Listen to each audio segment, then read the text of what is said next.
Hi, welcome back guys. This is your sensei, back with another fanfiction. This is the first part of What If Naruto Learned the True Raiju. Now before starting, please give this video a like and subscribe to the channel if you want more videos like this. Now let's get into the fanfic. The Raiju, the Thunder Beast or better known as the Lightning Rider, a legendary creature from mythology. Its body is composed of lightning. It is said that it can manipulate its form, the shape of a cat, fox, weasel or wolf. A creature of untold power, said to be the storm itself that desolates lands, its roar reaching the heavens, and speed unmatched that it looks like a streak of light in the sky. Its power is surpassed only by the gods themselves and the master they serve, Raijin, the god of lightning. A Raiju was probably my favorite mythical creature to begin with, at least ever since I could remember Naruto by Ji told me many stories of Raiju. He once told me that all shinobi were inspired from the myths of old, that even the fourth Hokage was inspired even by the legend itself. I believed in all the tales of the lightning spirit, even all the stupid superstitions. It just seemed like the type of companion I would want. Not the annoying fox that sealed within me like some rat in a cage. Before some wanted to become shinobi, we always wanted to become something else or wanted something non-realistic. Girls had their little unicorns or ponies, guys wanted to be superheroes. I just believe in old legends and wish to see them firsthand, not false fantasies and annoying childish dreams.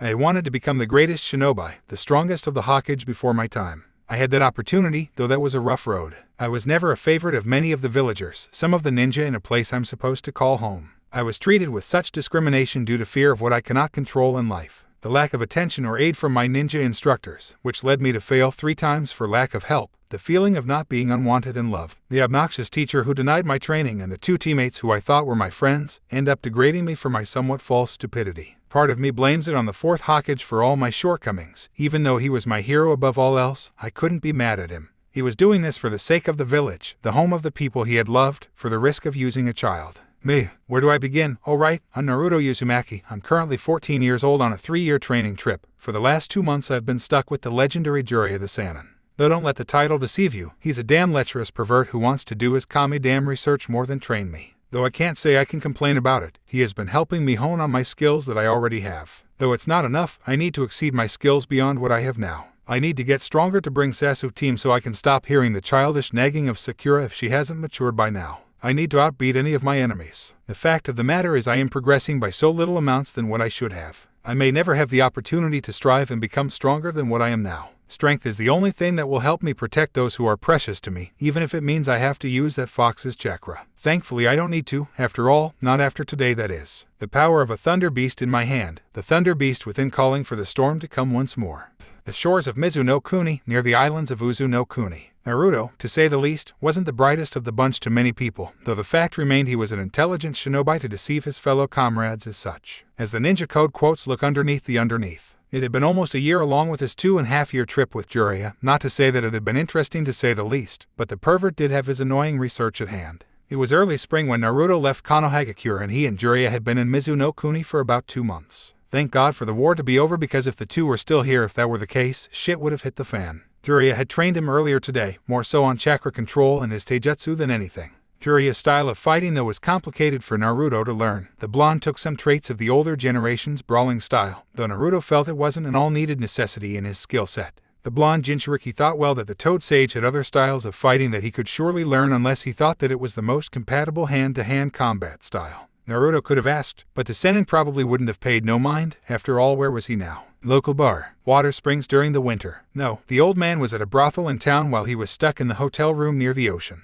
It was almost as bad as Kakashi's excuses of being late or making excuses to not train him and train Sasuke instead. Naruto gritted his teeth slightly as he closed his eyes and sighed with anger dwelling in his mind. Anger was not necessary. Ever since Jiraiya messed with his seal, tweaking per se, he developed an irregular aggression. The desire to hurt things whenever something aggravated him just a bit. It would cause a minor chakra leak of Kyuubi's chakra. That is another reason why he kept his facade, to push away the negativity and go to the happy-go-lucky part of himself. Naruto couldn't deny that subconsciously, he was just letting the anger build up, it was wanting to explode. Which was why even after his training with Jiraiya ended and the man left to do some of his business, be it fun or personal, Naruto would do his own kind of training. This was one of those times to do so. Naruto walked out of the room from the back door which led to a small trail that headed toward the shoreline. The walkway was sandy with a mixture of soft earth, but the view of the shoreline was superb as it was soft sand and a cold breeze had gently passed through the blonde's hair. That water was coming in small waves, gently moving from the cold breeze on the light cloudy day. Naruto took in the cold air and exhaled it out with ease. He slipped out his shinobi sandals, orange and blue jacket and his white t-shirt, folding his upper body wear, and placed it on top of his sandals. He walked barefoot onto the sand, feeling the rough texture onto his feet as he wandered across the place. He was halfway near the water now. The blonde clapped his hands together, gathering chakra around his body as a large quantity of chakra surrounded his body, pushing back slightly. Best thing before training on his own personal routine was a simple stretch of limbs and relaxing his chakra levels. Once he was done, he would begin his work on his taijutsu.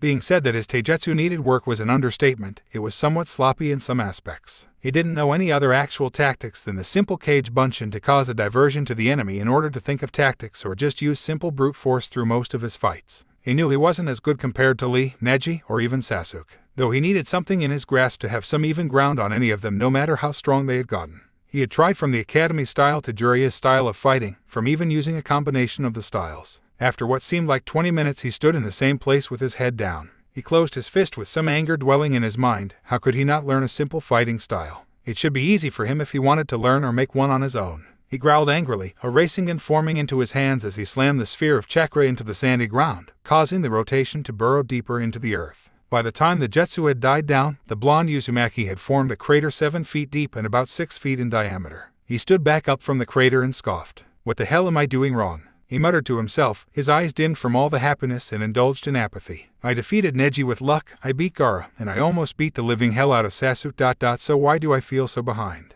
The realization came to him in the end when he had mentioned Sasuke, the only fight in which he was almost killed twice. The only fight that it was to be determined through what he thought was the bonds of friendship and the hate that Sasuke held for his brother. Naruto wasn't at the level in which he could beat Sasuke during the early stages of the fight, first the curse mark, then the Chidori impaling his shoulder. It was the fight in which he pushed himself to use the Kyuubi chakra more than he had ever done until a few months ago, pushing him to become more of an animal than when he was just using a small portion of it. Unlike the times with Neji and Gaara in which he had control and could feel his chakra replenished. He was enraged, filled with anger, but pushing to the extent that he had succumbed to the one-tailed state. It was powerful controlling that feeling, though even fighting like an animal with it, he had speed and strength. It made him curious. He searched deep within his subconscious, entering what looked like a large room that possessed pipes above the ceiling.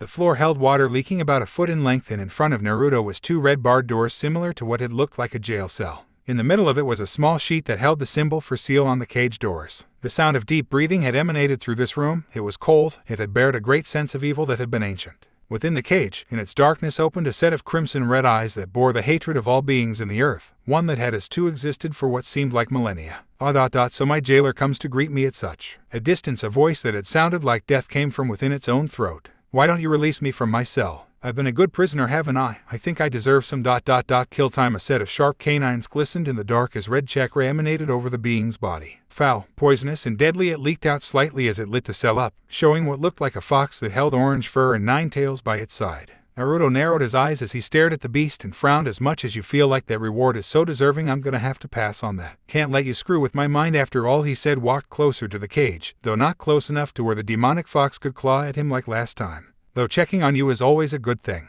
I don't need anything reckless to happen to me while you're inside me, Kyuubi," he told the tailed beast. "How sweet, so you think about me," the beast said sarcastically as he narrowed at the blonde shinobi. "I wouldn't give 2 shits about you if I weren't in this cage. You'd be my next meal. Though as long as I am in this cage, I am to make sure your mortal body does not die, because if you die I won't reform." He gave a low growl. "So why did you come here? It's not to taunt me with that stupid old persona of yours." Kyuubi was right about that. He had been watching his jailer from when he was a child to becoming a shinobi, to even now. He knew as a child that Naruto was smart enough to know a lot of things, though they never were given to him. Then he built that dumb idea in his head to be stupid and get everyone's attention when that personally screwed up his mind and built up Kyuubi's annoyance of the boy even more. Now after that loss and the lack of training, he could see the young boy that wanted that strength, knowledge, and acceptance that he was powerful. Naruto sighed softly as sapphire eyes focused on crimson. "I wanted to know if you knew a specific fighting style. My body doesn't seem to respond to the right taijutsu that Oro-sennin is giving me," he said. "You think, the fool is a brawler. His fighting style is personally his own because of his size and build.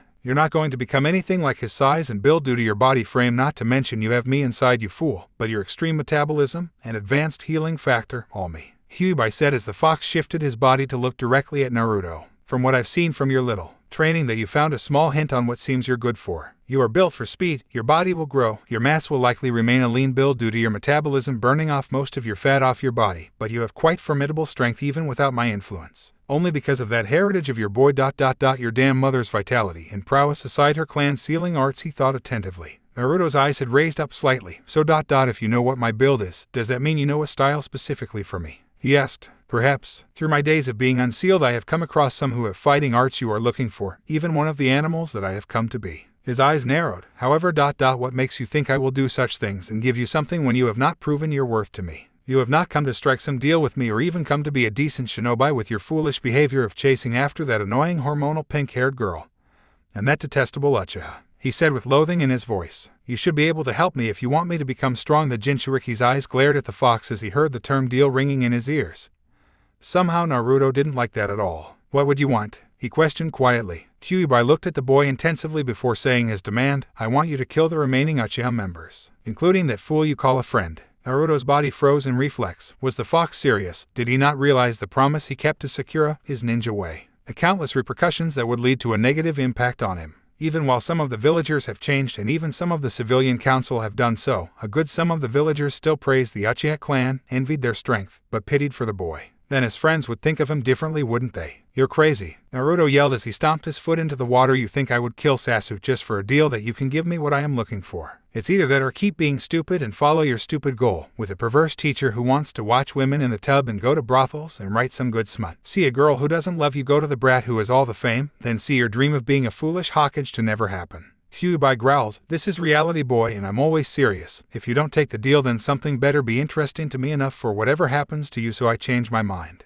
Naruto looked at Kyuubi for a moment. His eyes were not the same blue, they were cold, chilling to the core. It struck a slight nerve at Kyuubi. That feeling only happened twice in the fox's lifetime. The first was when he had become a separate being, meeting the Rakuto Sennin. All the hatred he had from his true form had wanted to kill the human sage that was known as the god of shinobi, but that hatred was calmed when seeing those eyes of the first Jinchuriki. The second was of the one who had possessed the cursed eyes, the Sharingan, Madara Uchiha. The boy may not have noticed it at all, but he emanated power as of right now. Never. The word came out of the boy's mouth as he continued to stare at the strongest being that the boy will ever possibly lay eyes on, no hint of fear in his voice. Call my dream, my goals, or myself stupid. I will become the strongest and I will surpass the previous Hokage. I will bring Sasuke back even if I have to paralyze his entire body by snapping his spine or breaking each bone in his body. With my power of the power that I use that people have given me, he said coldly. Kyuubi narrowed his eyes as he arched up and huffed through his nose. His eyes slightly rose up as he sensed something outside. He had sensed it somewhat earlier, but it faded, but was coming back now with a strength that was most impressive even to his standards. Rat, before you get your panties in a wad, go see what is going on outside. Something is out there with a strong level of chakra, the fox said.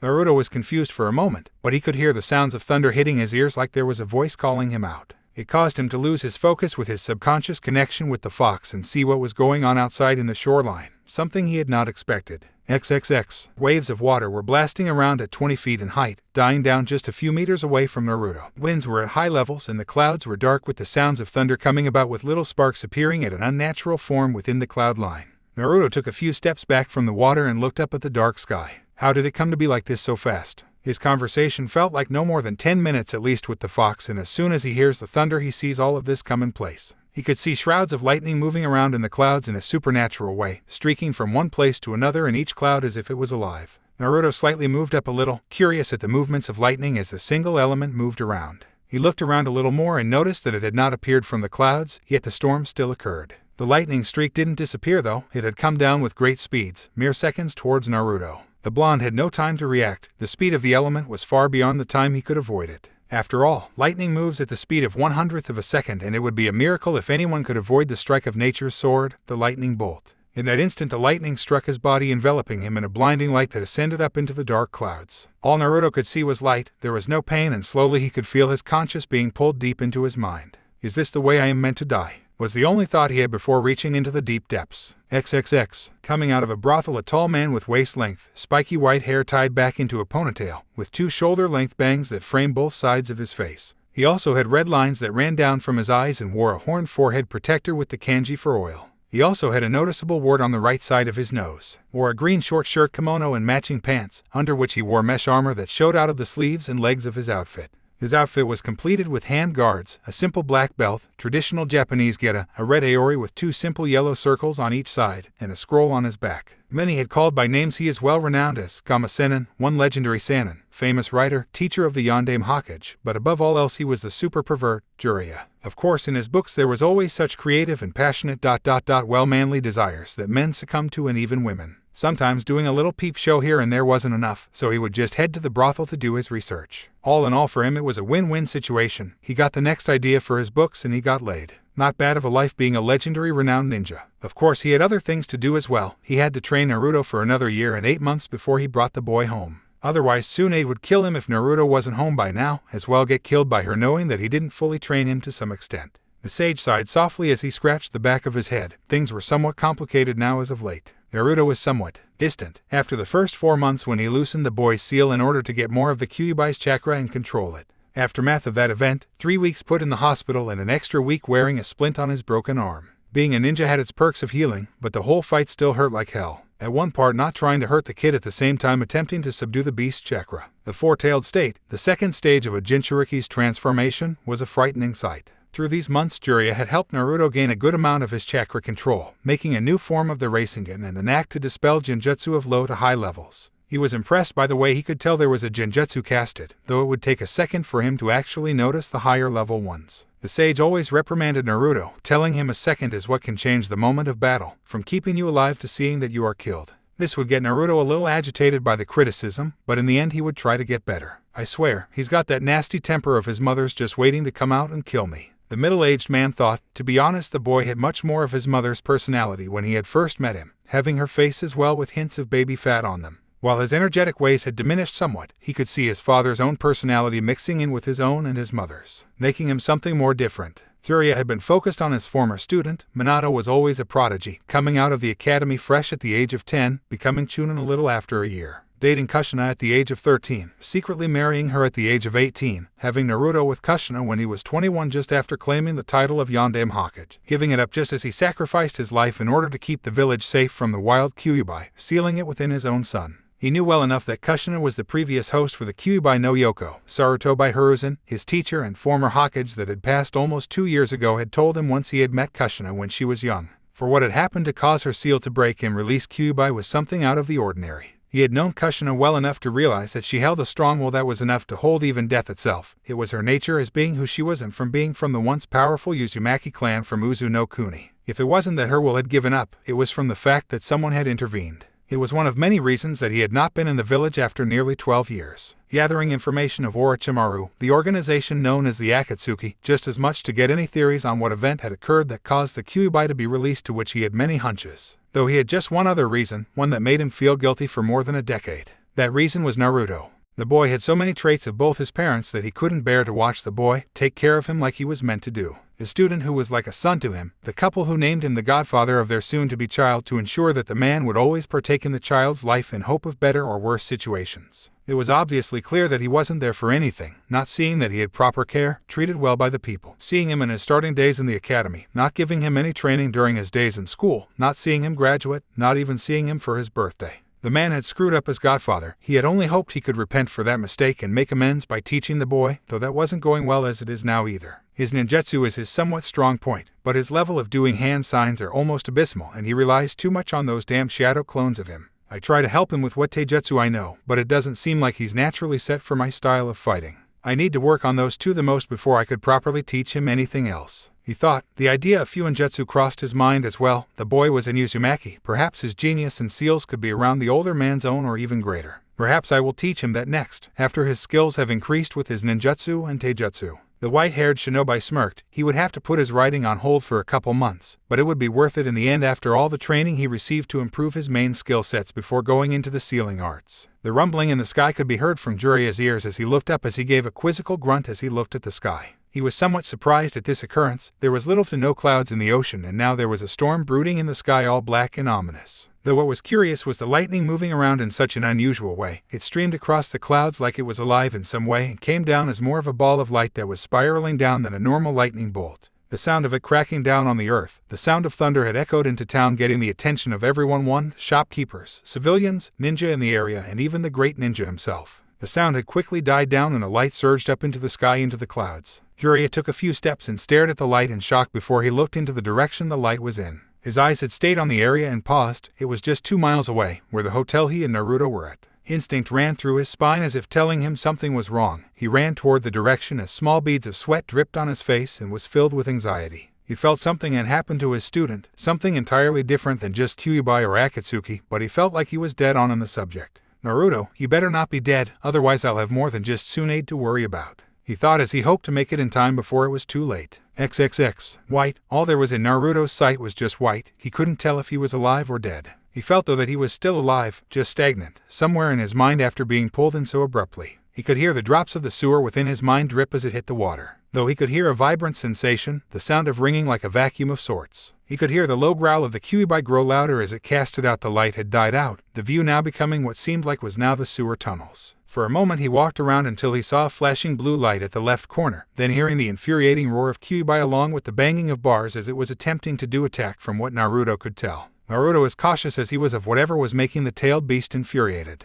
Curiosity taking over him, he walked over to the left corner and took a glimpse on what was within the lair of the Kyuubi. His eyes widened to see a ball of blue light crack lightning sparks from it. The sphere had pulsed slightly as it gave a slight ringing sound with the pulse as if it was countering the beast's roar with its own. Naruto had walked inside and quietly observed the ball of light and walked closer to it. Once about a couple feet from it, the blonde slowly raised his hand up to touch it before a slight bang from Kyuubi's bars caused him to flinch and look at the red-orange furred fox. Don't touch that ball, Naruto, otherwise you'll just get fried by that Raiju's current form, Kyuubi said as he snarled and looked at the ball of lightning. Naruto took a step back as he heard the words, a Raiju. He thought in confusion until he heard another voice echo in the room. HMPH, as if I would want to waste my time shocking him, it's against my code of honor. The voice was calmer than Kyuubi's malevolent voice, but it held a sense of power just as the beast in the cage. Even so, I wouldn't have come in such a fashionable way, instead I would have just gone my way, the voice told Kyuubi. Then you should have gone your way, you annoying creature, you know well enough that you aren't worth my time unless you have a death wish. He growled as his razor-sharp claws dug through the cage attempting to reach the ball. Now leave. As long as you are within your cage, I think I am safe to say I can be in here without causing your host a major headache, the Raiju said as he chuckled, getting a roar back from Kyuubi in return.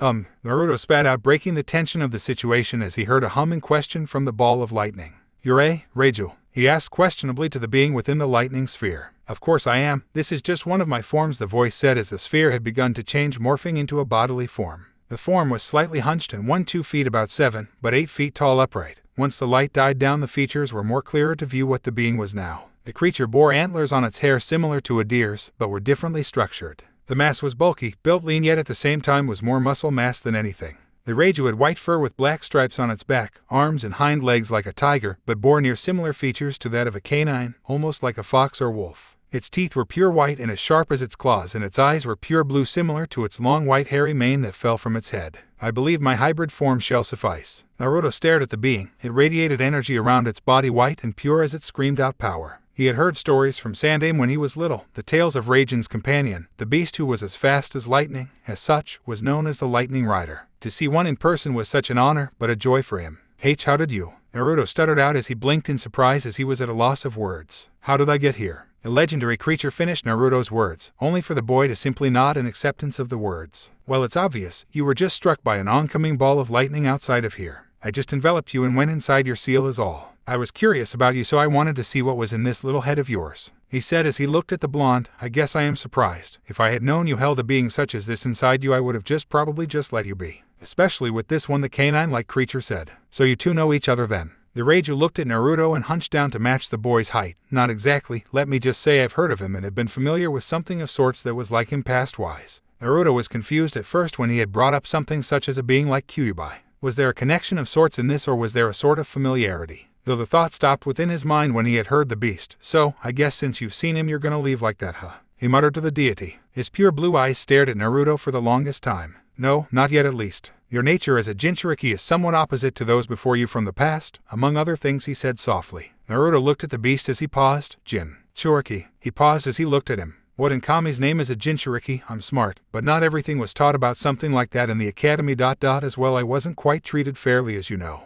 Naruto said. As knowledgeable as he was in fighting now and smart about shinobi art and history, his knowledge was still limited. He couldn't get books or scrolls from the library until he became a fully legalized ninja, and even then some of the stuff he still couldn't touch. The Raiju's sweat dropped as he grimaced. Sorry. Tend to forget about certain things. After reading your memories, I should have known you might have not known that. The bipedal creature sat down cross-legged and stared at the young blonde. A Jinchuriki is what the old shinobi and current ones call a person who was the human sacrifice to become the host of a demon, as they call them. These demons are known as Biju or tailed beasts. He raised his claw-like appendage and a medium-sized sphere appeared just inches above. In that sphere the 9 beasts took form. Biju are beasts of pure chakra in form. Their supply of energy is limitless, ranks from 1 to 9 by the number of tails they have. The more tails they have, the higher of chakra they have. And Naruto stared out, letting all the information soak into his head as he slowly turned and looked at Kyuubi for a moment, who simply glared in return. So Kyuubi ... is what you would call a Biju. How many of them are there? He asked. Overall 9. That beast behind you holds himself as not just the one with the most chakra, but as the strongest as well, rivaling 5 of his kin in both power and strength combined.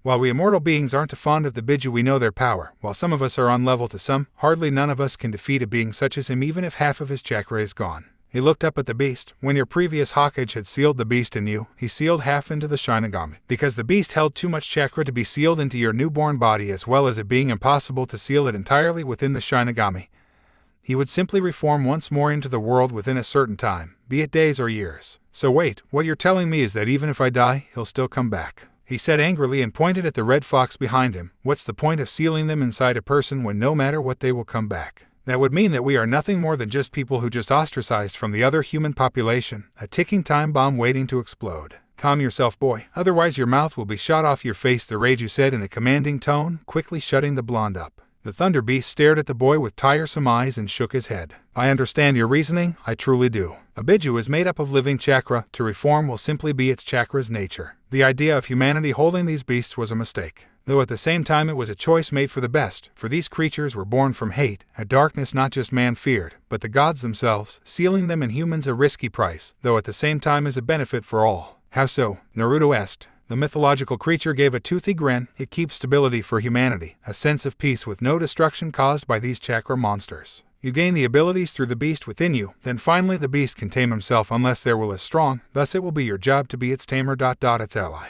He said. Naruto stared upon the great deity with wide eyes, a mistake that was for the good of all mankind, something that would benefit both the shinobi nations who hold a Jinchuriki as well as the Jinchuriki and Biju themselves with risks. The shinobi and Jinchuriki get power, though the shinobi worry for the Jinchuriki's sanity, as well as to ensure their safety, for if they die or lose control, the beast will come out. For the Biju, the price of being sealed in order to become calm. For once Naruto could understand something, the price of power has consequences. I understand. His voice came out softly as he closed his eyes. But why? Why not just befriend the Biju if that was the case? Make an ally of one in order to have peace for all nations, as well as to ensure protection. From what I can tell, people see Jinchuriki as the beast themselves and the tailed beast are monsters of mysterious origin, but I can tell they are intelligent. I mean, I have one inside me, so why not just befriend them? He asked. Both the Raiju and Kyuubi bore wide eyes at hearing Naruto's words as they looked at the boy. A boy had made such a simple question about the thought, the ideal of making peace with both the other nations of ninja as well as the tailed beast. The Raiju thought for a moment before he spoke once more. Simple, humans fear what they do not understand.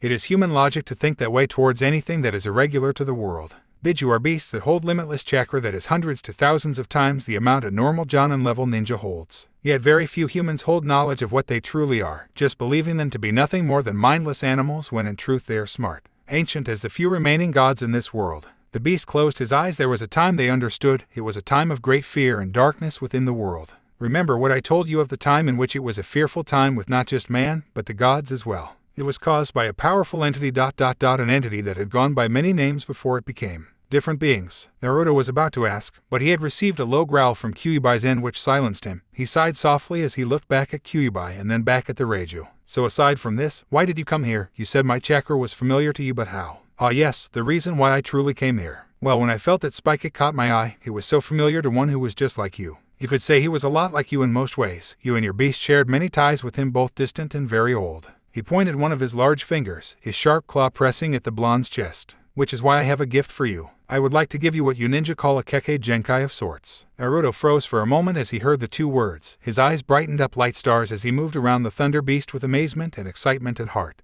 Really, you're going to give me one? Will it be better than the Sharingan, or the thing that Haku had? Oh. Please let it be better than Neji's Byakugan. He said loudly before he got whacked on the head by the beast's large fist. Are you insane, you Nimrod of an immortal? Do you not realize the consequences for giving him a Kekkei Genkai? Kyuubi roared out. Have you not seen his memory of his reputation? He'll be a pathway of walking destruction with his pranks. He'll be worse than even Matatabi with her special time. It would be easier to just let me out. I doubt he will do that if he wants this gift. This power is meant for him to make a path through peace. I have my faith in this boy, just as you had cared for your former caretaker Kyuubi. Or better yet, should I say, the Raiju grinned. Kurama. How dare you say that name? Only those who are worthy may call me that. He yelled as he rammed his claws into the cage. Just as you have no right to judge the boy so quickly without even giving him a chance to see the potential he has. He grabbed the boy by the back of his jacket and looked at him dead straight in the eye. Now it will be nothing like the sharing, and nor will it be a Dojutsu, though I will tell you this power will exceed even what cages could do, things that even I can do possibly. It just matters on how you use your power and what for. It will grow with you as you grow, and it grows more as your heart grows. Naruto wiggled around from the Raiju's grip and was quickly released, flipping a couple feet away and landing on his feet. I'm ready for it then if that's the case. He pumped his fist, but stopped before he looked at the fox-like being. Before we start, I have a question, and that would be, the lightning being asked calmly, do you have a name? Naruto asked as he puzzled. I mean, it would be kind of awkward just calling you Raiju all the time, so I figured you might have a name is all. There was a long silence from the two as Naruto gave a quizzical brow of curiosity and slight worry. A low chuckle came from the being's throat as pure blue eyes stared at Naruto. I haven't been asked that in a long time by anyone. His divine chakra channeled through his body as he was preparing to release the power towards Naruto, merging some of the power in the boy's body to give him a bloodline. KMI and that is my name. Kamina said. Kamina cool name. Naruto repeated as he grinned. Well, lay it on me. The Raiju smirked as his energy burst out. The divine chakra hit Naruto like a wrecking ball, keeping him immobilized as the pressure of the chakra started to channel through his chakra stream into his core. The pipes in his mind had glowed a azure blue color as they grew brighter. The pain was excruciating, but it slowly calmed down, the pressure quickly subsiding and began to swirl around his mental body, the chakra coating it into a form like no other. Kamina was almost complete. The transfer of the bloodline was about to end as he prepared to withdraw his chakra until it came to a stop. What? He thought as his chakra was being pulled in once more. Naruto's body itself was changing as it was enshrouded, bursting with azure light, taking in Kamina's chakra. This is impossible. His chakra is drawing on my own like a magnet. Kamina had no other choice but to cancel out the chakra transfer to a complete stop. The sudden stop causes an explosion of chakra to blast through the outside and inside of Naruto's mindscape, blinding both Kurama and Kamina. Kurama's eyes winced as he took a notice at Naruto's figure. His body was covered in an azure shroud of chakra with a hue of brilliant white around him. The shroud split down the middle and opened up into a cloak that had a tattered appearance with symbols appearing around the back. Bracing around his neck was a necklace of Magatama. His hair was more regal, spiked up, wild and animal-like, flowing as though a breeze was around him. And his whisker marks became thicker, more feral-like. The very essence of the energy around Naruto stunned the nine-tailed fox with wonder. The boy's presence felt different and alarmed him. The state he was in, the essence of power, felt similar to only a handful of people he had trusted in his life, but only one in particular. Rakuto Jiji. The demon fox muttered out to himself as the chakra blew outward a little longer, until it died down as well with the light. Naruto's form was clear as day, newly produced, powerful in its grasp. Kurama could only stare at the resemblance of the young blonde and the old sage that he had once knew. For just a brief second, the hate that bore within him for those years died. Naruto had opened his eyes, azure blue with vertical slit pupils, like that of Kurama's. He stared at the chakra shroud in amazement as he looked at it. Amazing, he muttered softly, then looked in front of him to see Kamina panting heavily. Are you all right? He asked, somewhat worried. Yes, just a little exhausted. I was only meaning to give you a small amount of chakra, but your chakra was attracted to mine, quite a big nasty chunk. He said, chuckling as he looked at him. I suppose you might not need to work yourself all the way to gain that form, but I would advise you to not use it unless necessary. Your body is coping with the chakra in your system still as well as the adjustments on your body. I'll have to help you train yourself on how to use that bloodline of yours, all of its powers, to the form you're in now. Wait, Naruto cut him before he pointed at Kamina. Why, you mean you're staying? Would you prefer to not know what the hell you're doing and learn by yourself? It could take you many years to get you to where you want to be, and with me it could be vastly shorter, Kamina said as he narrowed his eyes. Didn't say anything about you leaving, just,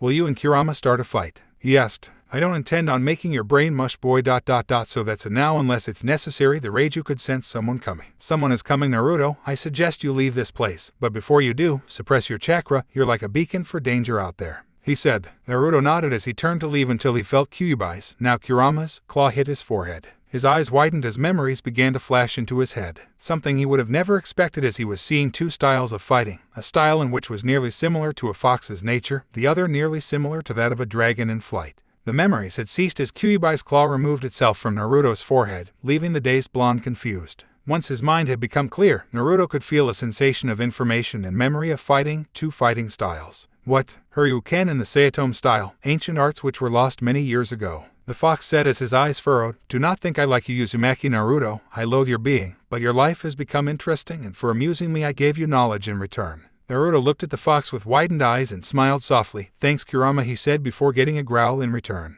"You are not worthy of saying my name, boy," he said in a threatening tone. Of course the boy wasn't ready, at least not yet, until he had proven himself to the fox that he was the one the old sage had mentioned. "Now, leave," his booming voice blasting the boy's mental body out of his mind and into the living world. XXX. Naruto's eyes widened as he stared up at the sky, which was no longer dark and cloudy, but a serene clear blue sky. He looked at his hands for a moment, seeing that the shroud was not just on him in his mental state, but his physical as well. He could hear rustling come from nearby and he quickly panicked for a moment. Quickly he concentrated on suppressing the chakra until it died down inside of him. The rustling came once more as he turned to see Jiraiya on his way coming towards him. Naruto held a bead of sweat on his forehead, hoping that the man didn't see what had happened. "Naruto, are you all right?" the sage said as he walked up to the boy. "I saw a lightning strike and then a big light ascending to the sky. I was hoping that it wasn't you in any of the crossfire." Naruto internally was relieved that the hermit didn't notice anything after that, though the next thing on his mind was what to tell him, explain to him about what had happened. "It would be unwise to tell him anything about my existence or your power yet.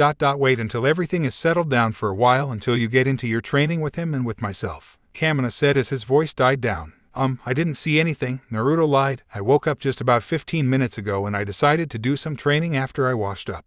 It was hard to lie to Jiraiya. Even if the man wasn't fully participating with his training, the man was still his teacher, better than Kakashi to say the least. He had gotten a stare down from Jiraiya, making himself focused to ensure there was no sort of deceit in his eyes. Once he heard Jiraiya sigh, it was all in the okay zone after that. "All right, at least nothing bad has happened to you, Gaki. If anything did, Tsunade would bury me in my own grave." He turned to walk away. "Get your clothes on and pack up. We're going to Uzu no Kuni for a couple months training. Then making a couple stops to Kirigakure and Suna, then we head for Taki for our last spot in training," he said before disappearing into the trail. Naruto was confused at all the major stops they were going to, but shrugged them off as he grabbed his things and headed into the trail as well. "Which reminds me. What is my bloodline?" he thought. "I haven't noticed until now, but as I can see it is one of the finest abilities so far. The abilities to manipulate the elements in a storm, such as lightning and wind without consuming chakra. That shroud is what takes your power beyond the limits in your normal state." Kamina said you would be able to manipulate a natural element and absorb it into your body for replenishment or as an offensive type.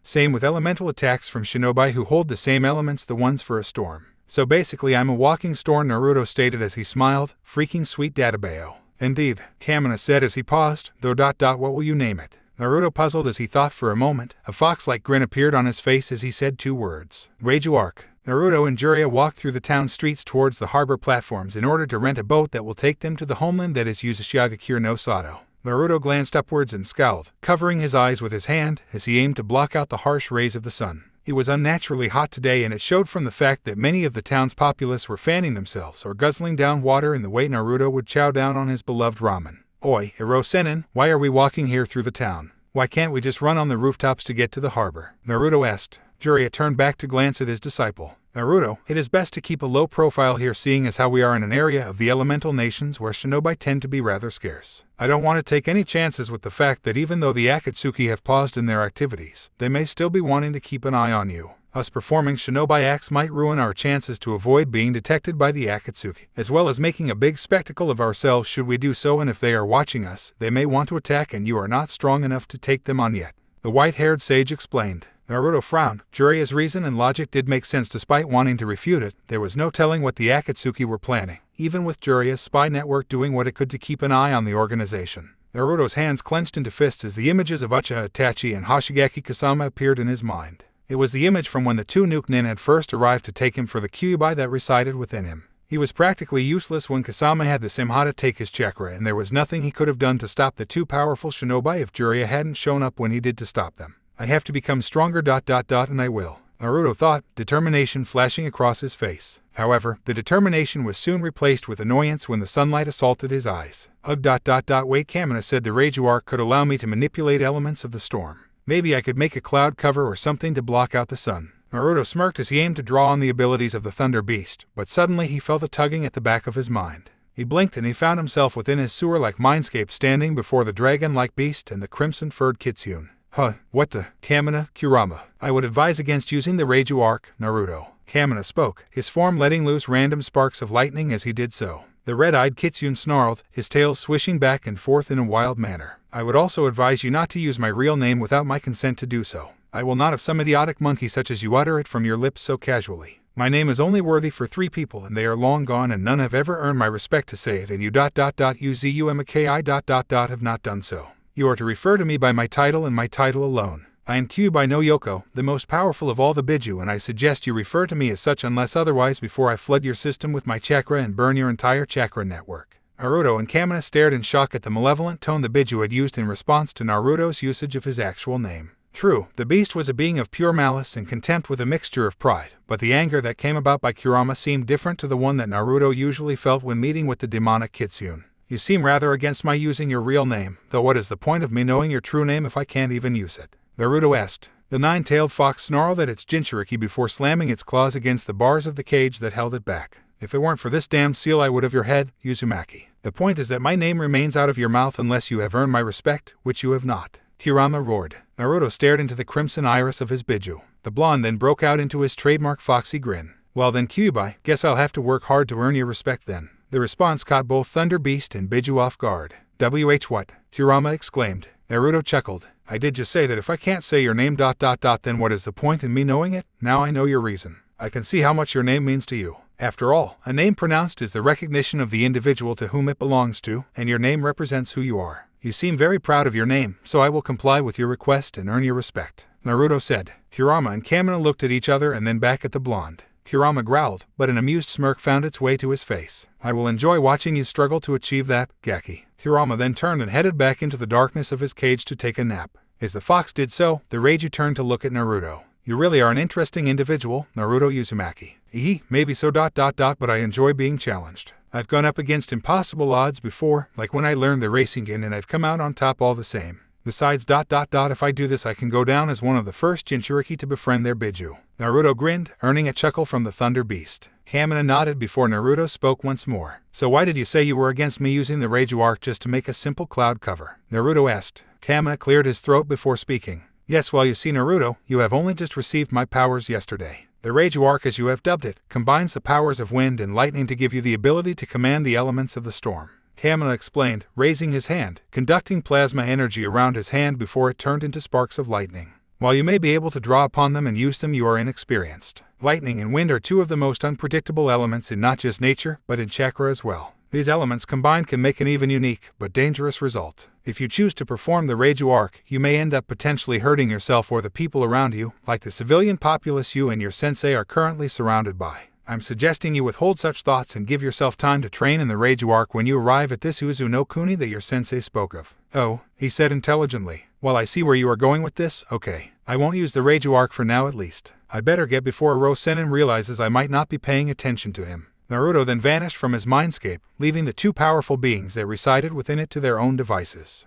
That boy is going to be something else. While maybe if you told him that his chakra's elemental affinity is for wind, he may have reason to believe he does not have to work as hard in order to use that Kekai Genkai you gave him. Kurama said. Come now Kurama, the boy has other things to learn. I have no doubt in mind that the boy will surprise us with growth neither of us will expect. Besides, I thought you wanted to sleep. Zzz, Kurama snored, causing the Raiju to release an irritated sigh. Smart-ass Biju. XXX. Naruto blinked and then quickly twisted his body to avoid colliding with a woman who was walking past him. However, as he turned back in front he found his walking from colliding with that of his sensei's. Oi Ro Sennin, why'd you stop walking? We've reached the harbor, Gaki, Jiraiya said with a large grin on his face. Come on, I've just got to talk with the manager and we'll be on our way. Naruto nodded and sat down atop a small crate he had spied and looked up at the clear blue sky. The sun now blocked out by a fortunate little cloud earning a smirk from Naruto as his eyes were temporarily free from being seared by the harsh golden rays. Ro Sennin better teach me some good stuff and not try to peep on any women that are on Uzu.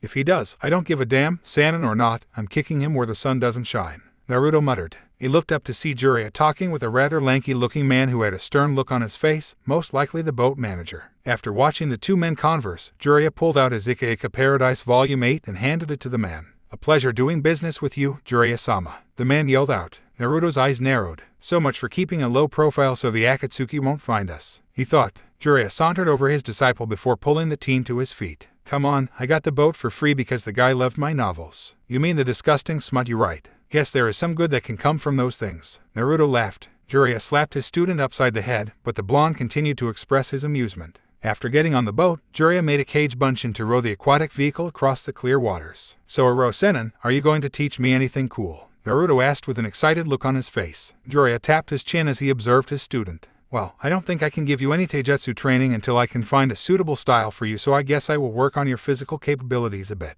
After that I will help you with your chakra control. When we're through with that, I'm going to teach you how to perform Fuinjutsu. Naruto blinked at the elder man. Fuinjutsu? He asked. Jiraiya nodded. Yeah, the place where we're going, Uzu no Kuni, was famous for having a great talent in the art of Fuinjutsu. It's one of the same styles of jutsu that was used by the Yondaime, and it was through similar teachings that I had taught to him that allowed him to devise Hiraishin. Not only that, but the sealing array that holds the Kyuubi within you, Jiraiya said, pointing at Naruto's stomach. Naruto's eyes widened. Like the Yondaime, he whispered, a style of jutsu that his idol had used, he was going to learn that. A big grin broke across his face, threatening to break it. That's amazing. Damn right it's amazing. Fuinjutsu is also what I had used to seal the flames Itachi had created when he escaped with his partner. Naruto remembered with a nod. Jiraiya had pulled out a scroll, scribbled down a seal at a rapid pace, and suddenly sealed away the black flames that the elder brother of Sasuke had used to escape his current sensei's jutsu. So I'm going to learn things like that. Yes, however, the sealing arts require a lot of theoretical work, so you'll have to use your head a lot.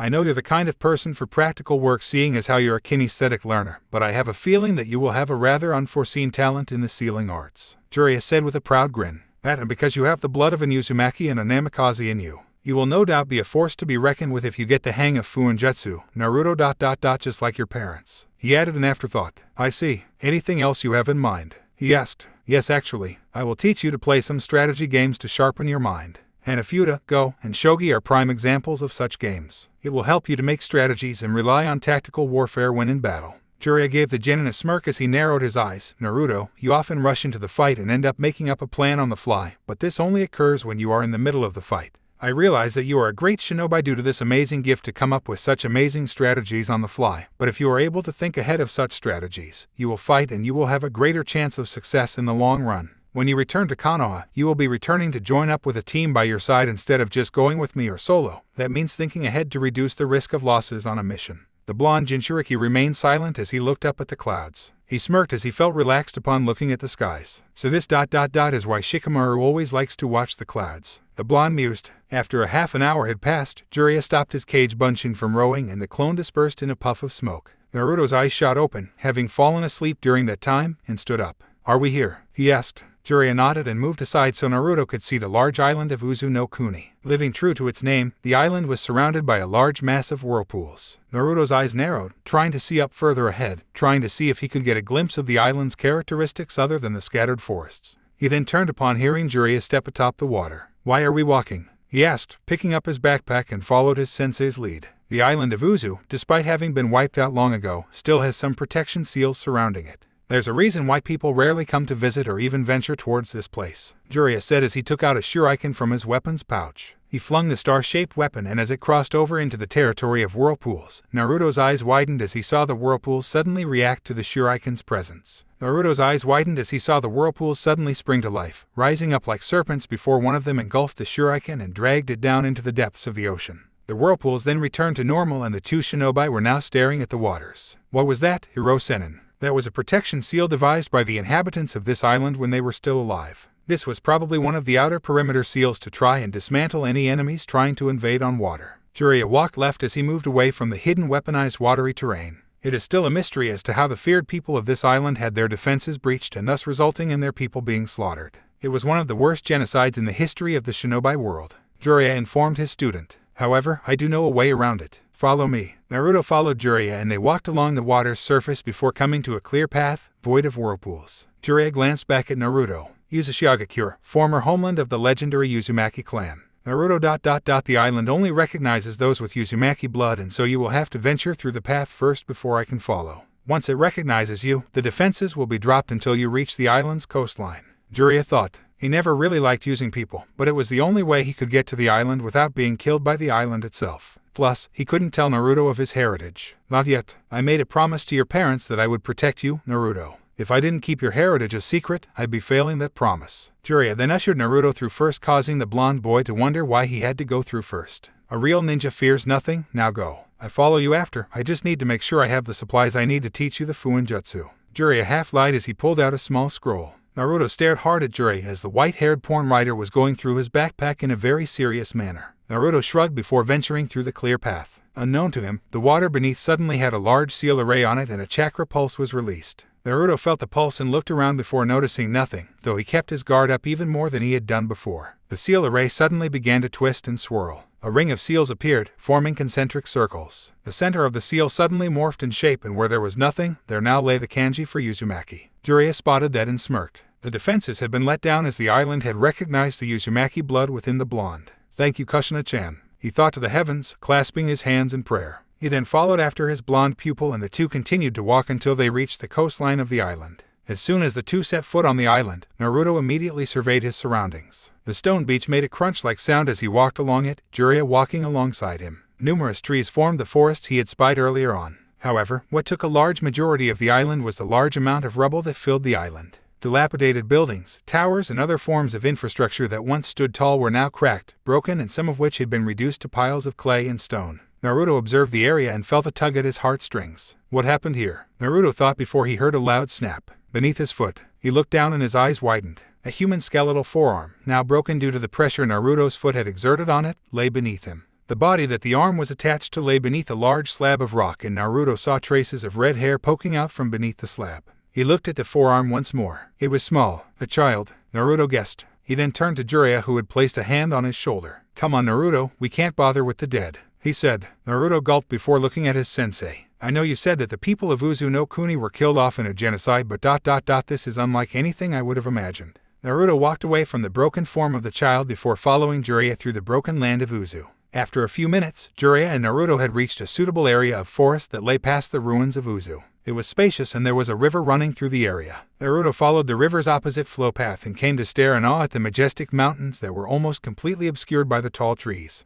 Naruto channeled chakra into his feet and climbed up a tree as Jiraiya was setting up camp. Naruto hopped atop one of the higher branches and continued to stare at the landscape. The forestry made extreme meanders around the areas where there used to be civilization, now a bunch of rubble. The river seemed to cut the island in half, its path starting in the distance where several mountains lay, their peaks seeming to scrape the sky. He then followed the river's actual flow pattern and saw it had come to a stop at a large lake near the upper sections of the land of Uzu no Kuni, where there lay the largest amount of destroyed infrastructure out of the entire island. Despite Uzu no Kuni appearing small, it was apparently far larger than one would have anticipated. Naruto continued to stare at the landscape before dropping down from the tree. He landed on his feet, bending his knees to prevent the shock from hurting his legs. As he stood back up, he looked to see Jiraiya had finished setting up the small campsite. Their two packs lay against a pair of tall trees while a large pile of firewood lay next to their bags, and Jiraiya was already making a small pile, circling it with stones, to prepare for the night when it came. All right, Naruto, now that I've made the camp, it's time to start your training,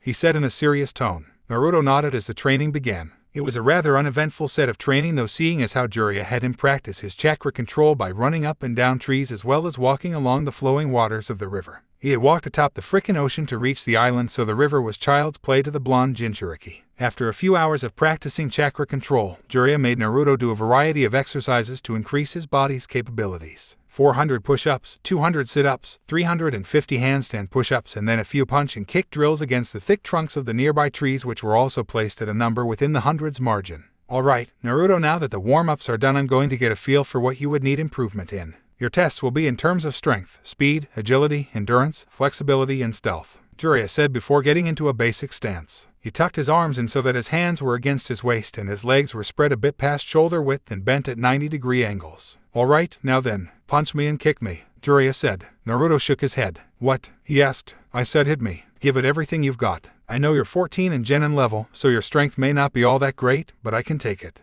I've been hit with Gamabunta's hand and pummeled by Tsunade. Nothing will outclass that woman's hit, so give it your best, Naruto. The blonde hesitantly held up his fists, wondering if it was alright to punch his sensei, but he got over it. He gave a battle cry and charged forth before punching with all he had. He reared back his left fist and nailed Jiraiya in the center of his chest. Jiraiya released a small grunt as he was sent leaning back a few centimeters, but nothing more. The white-haired man returned to his original position, looked down at the shorter blonde, and nodded. Now go with a straight kick. Naruto did as he was told and he achieved the same result. Jiraiya had not even shifted from his spot. Either that or the shift was minuscule, one wouldn't be able to tell. The Gamma Sennin was put into a position where he was leaning backwards, but his feet had remained anchored to the spot. Naruto had repeated the action in order to make sure he wasn't staying on the ground due to sticking to it with chakra, but found his claim to be false. Okay, your strength is something we need to work on. I'll whip up some weights and gravity seals for you soon enough, but right now it's time for your other test. Naruto frowned as he held up his fist. He had put everything he had into his punch. He had kicked so hard during the Chunin exams that he was able to send Kiba airborne. He was also able to do so with a punch like he did with Neji when he used the tunneling tactic to nail him in the chin and earn himself the win.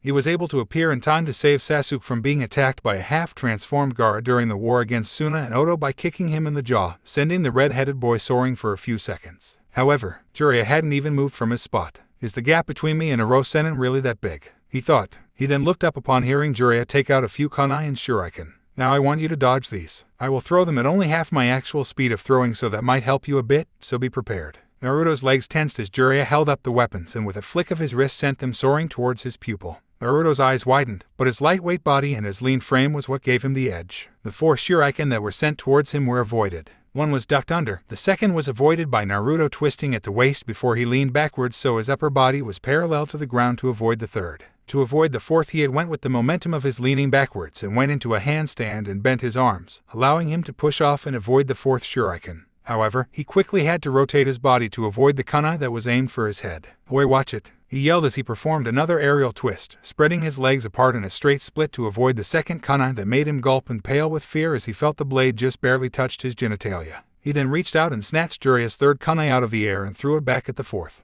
A resounding clang was heard upon impact. Jiraiya nodded with satisfaction. "How did I do? I'll give you your overall score when I finish with them all," he informed the blonde. He then held up a few rocks in his hand. There were about 10 of them. "I'll test your pain tolerance and your endurance test. I'm going to pelt these rocks at you, and when you think you can't handle any more hits, just say when," Jiraiya instructed. The disciple of the Gamma Sennin nodded before slipping into the stance Jiraiya had made when he was doing his strength test earlier. He then tensed his muscles and nodded to the black-eyed man. Jiraiya hurled the rocks. 1, 2, 3. They struck Naruto with amazing force, but Naruto refused to go down. His determination and pride refused to let him do so. 4, 5, 6, 7. The 4 stones hit him in the chest simultaneously and Naruto gritted his teeth, but suddenly released a heavy oof as the 8th and 9th struck him in the solar plexus hard enough to knock the wind out of his lungs. He coughed as he aimed to retrieve the oxygen and looked up at his teacher. "When?" he wheezed out, earning a chuckle from Jiraiya as well as from his 2 tenants. "Now for your final test. Stealth. I've heard of your pranks, Gaki, and I gotta say I'm impressed from what I've heard.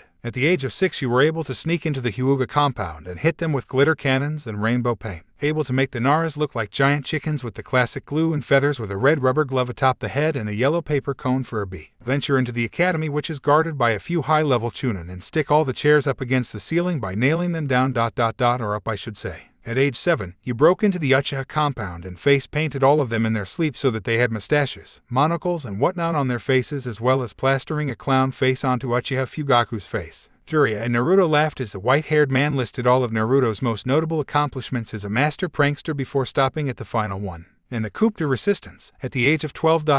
2 years ago ... on the day before you became a genin. Oh boy, I really laughed when I heard about this one. You were wearing that." He pointed at Naruto's jumpsuit. "Horrid orange piece of shit you call a jumpsuit, in fucking broad daylight, and you painted the fucking Hokage monument." Naruto blushed in embarrassment before registering what he said. "Oi, what's wrong with orange?" he growled out, huffing in mock anger at his sensei. Jiraiya chuckled before ruffling Naruto's hair. "This thing has done me wonders and I still haven't gotten caught. Well then, if you want to prove me wrong about the orange piece of shit ... then hide. I'll give you 10 seconds to hide from me, and then I'm going to see how long it will take me to find you. However, I'm going to put a limit as to how far away you can hide. About a 10-meter radius should be suitable," and Jiraiya smirked evilly, causing Naruto to shudder in his mind. "I'm going to make this a game. If you exceed that radius, or if I am able to find you within 1 hour, I will teach you a Fuinjutsu technique that the Yondaime knew." Naruto grinned and bounced up and down. "Really? Let's go. Wait ... if you lose, however." Naruto frowned as Jiraiya uttered the L word. "You will have to read my Ika Ika Paradise Volume 1. Admit that Ika Ika Paradise is a good novel and that I, the author, am a god among men for writing them."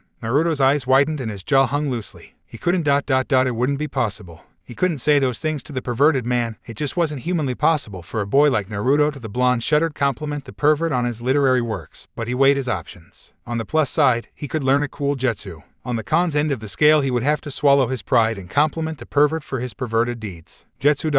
or read a piece of smut. He muttered this to himself before sighing and complied with the bet. Jiraiya grinned wider at that. Okay then, ready? He asked. Naruto grinned like the Biju within him. Stealth was his element. There was no way he'd pass up the chance to hide from a member of the Sannin. You know it, Hirosenin, Naruto exclaimed, jumping to release some excess excitement. Jiraiya held up 10 fingers as he told Naruto to go. However, as soon as Jiraiya blinked ...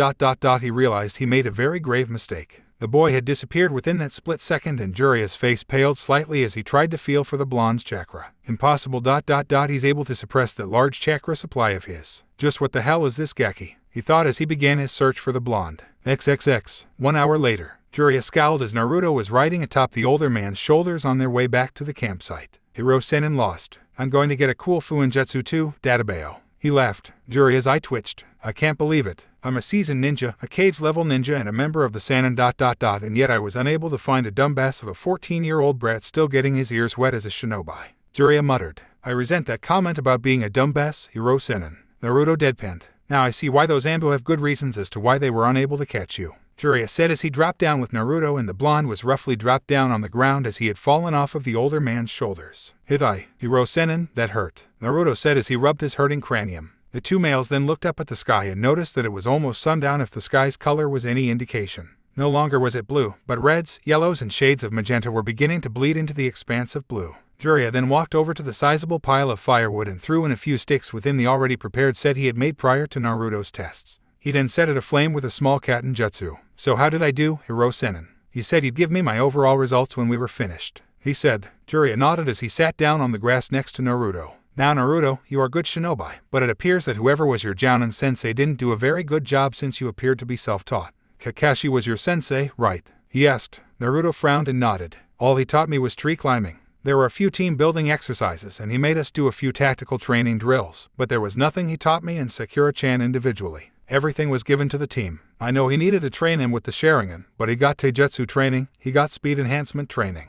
Chidori. Naruto held his hand up to his chest where the Uchiha had stabbed him in the chest at the Valley of the End. Jiraiya's eyes narrowed. He would have to have a word with the silver-haired scarecrow when the trip was over. Hey Gaki, listen, the Uchiha Gaki may have gotten all that shit, but you're training with me now. You're going to learn some epic stuff that's going to make the Uchiha look like he was still a newborn. And plus, Rasengan trumps the Chidori any day. He smirked. Naruto chuckled. Arigato, Hirosenin. I needed to hear that. Jiraiya ruffled the blonde's hair. Sure thing, Gaki. Well, moving along ... the results of your tests. I will be putting you on a scale from Genin to Jounin since your abilities do not exceed that of an Anbu or Cage. Well actually, Stealth and Chakra Supply are in those levels, but other than those two. Naruto nodded. Alright, your strength. Your strength, I would place you at low Chunin level. You're a rather strong boy, Naruto, even for a kid of your age and the lifestyle you had and given your diet. However, when Sarutobi-sensei was still alive he told me you had a ramen-based diet with only milk and a few vegetables to add variety to your diet. So to build up your strength, you will be given a better diet. Protein, carbohydrates, vitamins, and minerals for example. Naruto was about to yell out against being denied his beloved ramen, but was silenced by Jiraiya's hard stare. Naruto, you can't keep having ramen all the time. It's the reason why you're shorter than everyone else in your age group. No doubt that by the time this is over with, you'll be at least up to my cheek in terms of height and I'm past 6 feet tall. Fine, Naruto huffed, but can I at least have it sometimes? 3 times a week on days of your choosing, but it will only be as a snack. Nothing more. 1 ramen on every one of those 3 days. Now then, also to increase your strength, like I told you before, I'm going to be giving you some weights inscribed with gravity seals. These will allow you to increase the weight of the weights that I will give you when you get used to them, so that way your body will always be working to adjust to become stronger to handle the new weights. Naruto nodded in understanding. Your speed is rather good, a high Chunin level of speed, but I'm guessing that from your recent battles like the one with the Hyuga during the Chunin exams, your speed is much better when you're under the influence of adrenaline. You saw my fight? Naruto asked. Jiraiya gave Naruto a soft smile, noting the hunger for acknowledgement in them, and nodded. You performed rather well and the tunnel tactic was rather good, but the chess and shogi lessons will help increase your tactical mindset. Kyuubi's chakra saved your ass though, so even though I will be teaching you how to further your control of the fox's chakra, I will be teaching you to handle yourself without it.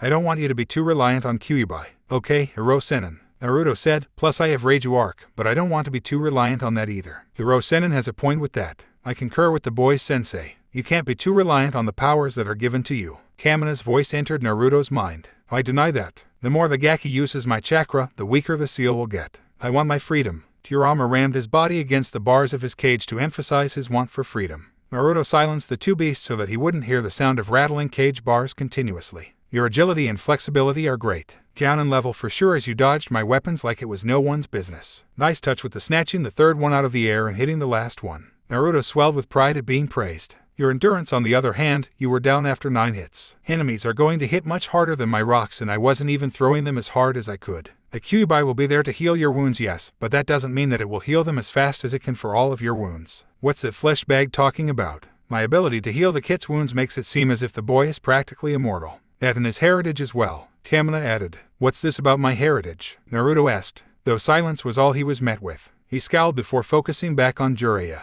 Your stealth is superb, as I told you. High ambu level for sure, and it can become even greater if you keep training in it. Just because you're good at something doesn't mean you shouldn't keep practicing it. I learned that the hard way when I found out I was good at peeping ... but then I stopped after a few days to write the volume 3 for Ika Ika Paradise. Damn ... if only I hadn't sneezed. Naruto's sweat dropped. Is that really the comparison he wants to use? Naruto thought. He sneezed. Tamina laughed within Naruto's mind, Kyuubi snickering as well. But I have to hand it to the ninja, peeping on women is not such an easy task sometimes. How would you know? Kyuubi. BFFD. Listen, Gaki, when you're as old as me you tend to do things that you're not proud of to pass the time ... but it was worth it in the end. Such nice figures those women had. Boobies. Tamina yelled out with glee as Kurama shared the images of what happened during the early days of his creation. Naruto's eyes twitched. Great, now I have 3 perverts to deal with, he thought. The Gaki's in denial. Kurama said. It's sad really, Tamina added, shaking his head. Naruto's eye twitched even more before he completely severed the link, not even allowing a single piece of the connection to be left until he wanted to contact the Raiju and Biju again. Baka Kitsune, Baka Raiju, Baka Ro Sennin, Naruto thought as he glanced back at his sensei who was now crying, beating the ground with his fist and wailing about not being able to see the glorious parts of the female anatomy. Oh, the things I could have seen, he muttered. Naruto rolled his eyes at the white-haired Sannin before getting up. Hiro Sennin, I'm going for a walk, okay? Jiraiya froze slightly before looking at the blonde. Don't come back too late, you need to get up early for training tomorrow. Naruto nodded with a casual wave of his hand. Yeah, I'll be back. Don't worry, I'll be fine, Titebeo. He then headed off into the deep, dark woods. Once he had found that he had traveled a suitable distance, Naruto activated his link to Kamina the Raiju. Kamina, I'm ready, he thought. The Thunder Beast nodded. Excellent. It is now time to begin your training in Raiju Arc. Your training in the kata for your taijutsu styles will occur after you manage to draw upon your Raiju Powers Kit, Kurama added. Naruto nodded and cracked his neck and knuckles. Ikuzo, XXX. Naruto shot up from his slumber and found himself cold, wet and shivering. Henanenani, he exclaimed, hugging his body for warmth. He then turned in the direction that the water had seemed to have come from, and he looked to see Jiraiya standing with an empty bucket and a small smirk of satisfaction on his face. Ro SSS Sennin, YYUSSSSS suck, he yelled. Jiraiya chuckled as he pulled Naruto out of his sleeping bag so it could dry out along with its user. Ohayou gozaimasu, Naruto, Jiraiya said as he tossed a towel at Naruto. The towel was caught and used to the best of its ability to dry the orange shinobi. The blonde was groaning silently as he felt the pain from last night's Raiju Arc training come back to him. Kamina had run him into the ground with drills on how to properly attune his chakra to that of the storm in order for him to even get a grasp of his Raiju chakra. However, he had failed in his many attempts to grasp the Thunder Beast's energy. But the Raiju let him off, saying that this was the one of the few times a human was given the powers of a mythological creature such as himself, so he wasn't expecting Naruto to learn the ability overnight. Kurama, on the other hand, had different views for Naruto. He sent mental picture after mental picture into Naruto's brain depicting the stances for the kata for his first taijutsu style. Horyuken, the Flying Dragon's Fist. His body was sore from the constant shifts in posture, and he had literally collapsed into his sleeping bag when he returned to the campsite, finding Jiraiya sleeping. Who knew the two creatures could be such slave drivers? We can hear you, Gaki, Kurama roared.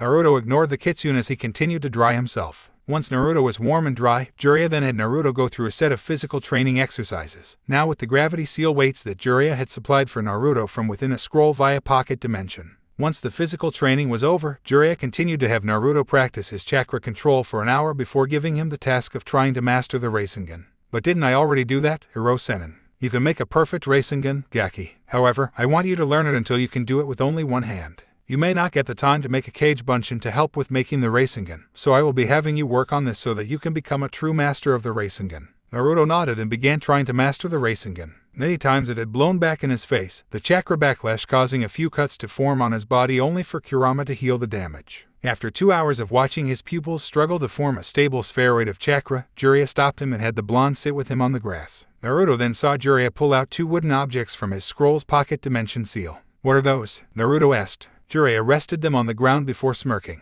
This is your tactical warfare training. This one is a chessboard. He pointed to the object decorated with a checkerboard pattern, and this other one is a shogi board. I'm going to show you how to play them and then we will begin playing. Naruto groaned as he explained the rules of each game. It was long and boring to listen to, but Naruto found himself to be rather interested in the games when they began playing. He liked chess better due to it being less complex, but he still found it required a lot of patience and strategy in deciding what to move and where to move it. Hours had passed and by the time it was noon, Jiraiya found that Naruto had finally gained a good grasp on both games as the blonde seemed to be learning as he was going along. Also, Jiraiya found that Naruto's rather random and haphazard moves were actually part of a strategy in their own right which resulted in throwing off the opponent and allowing Naruto to go in for a kill. But he still needs to develop better tactics rather than just going in there without any plan whatsoever. The white-haired man thought as he packed away the games. Now that you've gotten a grasp of the games, tomorrow we can start playing more seriously. If you want to review anything, here's a rulebook for both games. Naruto was handed a small dark brown book that read, Board Games for Dummies on the cover. Really? For dummies? He deadpanned. Jiraiya shrugged. It was the only one in the store when I went to learn how to play the games myself. Anyway, now that your tactical training is out of the way, I shall begin your training in Fuinjutsu. Jiraiya took out a few scrolls and rested them in front of Naruto. Fuinjutsu requires a great deal of theoretical knowledge, so for the rest of the day, I will be making sure you read your scrolls. You will have breaks to eat in between, but that is all. Jiraiya said. But Hirosenin, how will I finish all these scrolls in time? There's more than 10 of these things and I doubt that any of them are short and concise. Naruto whined. Jiraiya chuckled. So the master of Kage Bunshin no Jutsu doesn't even know what the jutsu was originally for. Hyakki, you really are something else. He laughed. Naruto blinked in confusion, scratching his head. He then wondered for a while. Kage Bunshin ...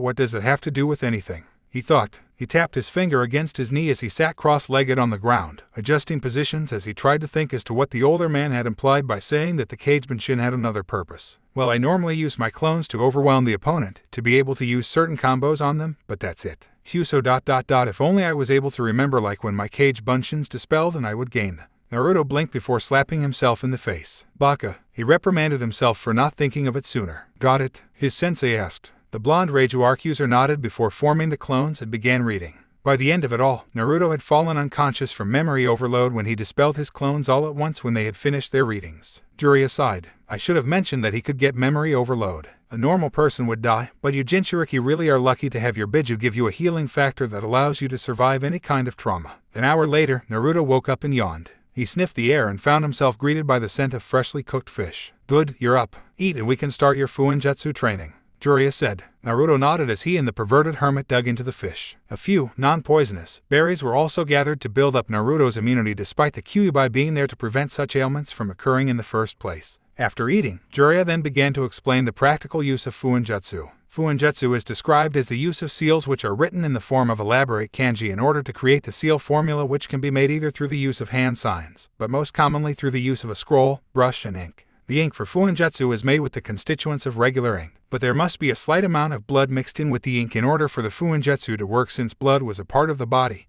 and thus, the blood possessed chakra within the cells. The blood was also a good conduit between the seal and the user's chakra in order to the Fuinjutsu formula to become active. Fuinjutsu had a large number of seals used in its methodology, but the main type seals used were the open and close seals, used in space-time Fuinjutsu, such as when sealing an object into a scroll and then releasing said object from said scroll. The elemental seals, which were used in conjunction to the open and close seals in order to perform feats such as sealing away an element by having the user's chakra seemingly absorb the element in question before using the open seal to open a pocket dimension to store away the element before the close seal closes the pocket dimension. Open and close seals could also be amplified through the use of a matrix seal, which allowed one to increase the size of a pocket dimension. It was found through a large amount of study that a pocket dimension actually had a limit to the amount of objects it could store. The matrix seal was invented in order to split apart the pocket dimension and make it into the shape of a mathematical matrix, a grid shape if you will. This created small pouches within the pocket dimension where items could be stored within each pouch. The amount of pouches made in the pocket dimension was determined by the size of the matrix being used. As a result, number seals were made to vary the amount of space one could make in the pocket dimension. Time and space seals were used to create teleportation seals and were what the Yondaime Hokage had used alongside through some very elaborate Fuinjutsu methods and formulas before coming to the final product, which resulted in the formation of his prize jutsu, the Hiraishin no Jutsu. These sorts of seals were also used in the Kuchios no Jutsu. Certain Fuinjutsu techniques required a sacrifice or payment in some cases in order for the jutsu to work. In some cases it would be chakra, in others it was blood, but in rare cases, the case concerning Naruto's Shiki Fuin, it could come at the cost of a life in order for it to be performed. Hirosenin ... just how is my Shiki Fuin made? I mean, now that I understand what you're talking about, since I now have my Cage Bunshin's memories, I can now better understand how the seal works. Naruto said, your seal, the Shikifuin, consists of 2 tetragram seals, or 4 symbols seal as some would call it. The tetragram seal, as you would have learned from your reading, is used to seal away an object within the human body. The double tetragram seal on your body was created with the intent to seal away larger and more powerful beings, the Kyuubi being the being in question. This double tetragram seal is connected so tightly that it is more durable than the iron armor seal, another type of seal that is currently being used in Kumigakure to seal away the Hachibai. Hachibai, 8 tails, Naruto asked. Jiraiya nodded. Now then, the double tetragram seal, when combined, merges to form the seal that is on your stomach when you activate your chakra. This is known as the 8 trigram seal. But, Hirosenin, if this seal is so strong, then why is it that the Kyuubi's chakra is able to merge with my own? At least that's what I was told by the Baka Kitsune. The growl of said Baka Kitsune was heard in the back of his mind, but he ignored it. The reason is because the Yondaime left a space between each of the tetragram seals. This space is what allows the Kyuubi's chakra to harmlessly leave its body and go into your own system, thus increasing your reserves as well as slowly, but surely, taking away the strength of the beast. However, as you have come to notice, the Kyuubi's chakra seems to come out in higher quantities at the points when you are in emotional or physical distress. As a result, due to the large amount of chakra being forced through the seal and the fact that the seal weakens with age, you are thereby weakening the seal even more. Naruto's eyes widened. Is there any way to tighten it back? Can't you use a bind seal or something to hold it together? Jiraiya shook his head. There is a way to hold the seal, but Naruto, your seal is the most developed seal that was ever made to hold a Biju. Only the former members of this society and Uzu no Kuni would be able to create a more powerful seal than the one you have now, but sadly they are all gone. Now then, as to how your seal could be tightened or loosened, it is because there is a key formula to your Shikifuin. A key formula? He asked. Jiraiya nodded. It will be able to weaken or strengthen the seal. You could do what you wish to the seal if you possess the key. Since Yondaime's death, I have been holding the key, and you know very well why I will not give you the key formula. Because I'm too young and I wouldn't really understand how it would work until I finish my training. Naruto guessed. Precisely that. You're learning, that's good. Now then let's make you that ink, shall we? Jiraiya grinned as he unsealed a small bottle of ink from a scroll. After developing Naruto's ink that was specific for his chakra nature and type, he began to learn how to make his seals from the perverted Sannin. Despite his other personas, Naruto was always impressed when Jiraiya took on his serious shinobi persona. It was amazing just to see the attributes that made Jiraiya such a feared and brilliant shinobi. After his Fuinjutsu lessons, Naruto left to practice his Ryuken Taijutsu style as well as to practice drawing upon his Raiju arc Kekkei Genkai. The schedule continued in a similar manner. Naruto would get up via a bucket of cold water to the face from Jiraiya, do his physical exercises with the heavy weights and gravity seals he always had been wearing since he had put them on, practicing his chakra control and trying to form a stable Rasengan by the end of it, followed by a few rounds of chess and shogi. After that it was Fuinjutsu until the sun came down. Finally, Naruto trained with Kamina and Kurama for a few more hours and then he would get to sleep. Lather, rinse, repeat. Time skip 5 days later. Naruto sighed as he sat atop a piece of the broken infrastructure that was once a part of Uzushiagakure no Sato, the village hidden in the whirling tides, the capital of Uzu no Kuni. He had been informed a bit as to what Uzu no Kuni was about by the white-haired Sennin, and Naruto was always still taken aback when he was told just how they suffered from genocide. After having spent a week on the island, Jiraiya had decided to give Naruto a break for the day. All work and no play made a very dull boy after all. As Naruto stared out at the sea from atop the piece of destroyed building, he marveled at the hidden magnificence of the whirlpools that protected the island. He sighed as he continued to stare out at the open expanse of blue. 1 week. I can't believe it's already been that long. I feel like I just got here. Naruto muttered to himself. The Sennin really has been working me into the ground. He added as he looked over himself. His orange jumpsuit jacket had to be discarded in the end as the physical training and the backlash from the Rasengan, plus the fact that he was now making progress with drawing upon the Raiju arc chakra and thus making wind and lightning shoot forth from his body. The compilation of repercussions sometimes left a slash mark or burn on his jacket and was what resulted in the discarding of the jacket in the first place. Thus all he had on only his orange pants, his navy blue t-shirt which he wore over the padded vest that was to prevent kunai or shuriken from going into his chest flesh, his blue shinobi sandals, and the necklace Tsunade gave him. He fingered the piece of jade-colored jewelry before jumping off from the piece of rubble. He adjusted his Hidaite, which now bore a few small tears on the cloth, before walking off to explore more of Uzu's ruins. As he continued to walk, he spotted something that caught his eye. It was a piece of red stone that bore a familiar shape.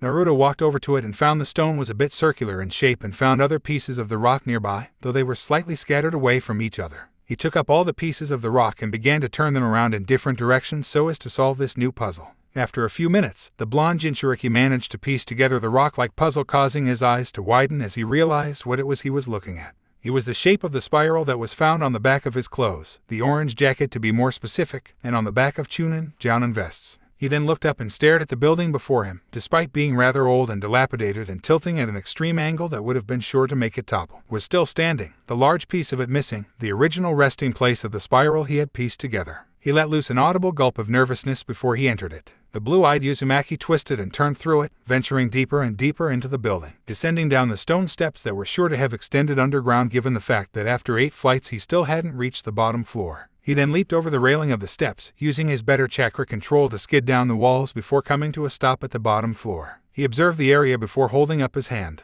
He took a deep breath and drew upon the power of his Raiju arc, and immediately, lightning coated his hand in a bright blue color. The sparks of blue voltage flew off from his hand, but it generated a suitable amount of light. He then spotted the single corridor that lay before him and ran down it. He continued to run down the lengthy pathway before stopping. Dead end. However, it was what was on the dead-end wall that caught his fancy. It was the spiral, the crimson spiral that brought the feeling of familiarity to him every time he saw it. He saw it once more and placed his hand against it. Suddenly a seal array sprung up and Naruto held up his lit hand to observe it. It was a rather complex dimensional seal array with various open, close, time, space, and matrix seals written in the shape of a square that had a circle lying within the square. Then in the center of the circle, 2 more open and close seals lay there with the single kanji for blood lying in between them. It was a space-time seal, meaning that there was a pocket dimension of some sort behind the dead-end wall. The numerous amount of guard seals along with the kanji for blood, which implied a blood seal, was hidden somewhere amongst the array. Naruto placed his hand against the wall before he saw the seals take on a blue glow once he had made contact with it.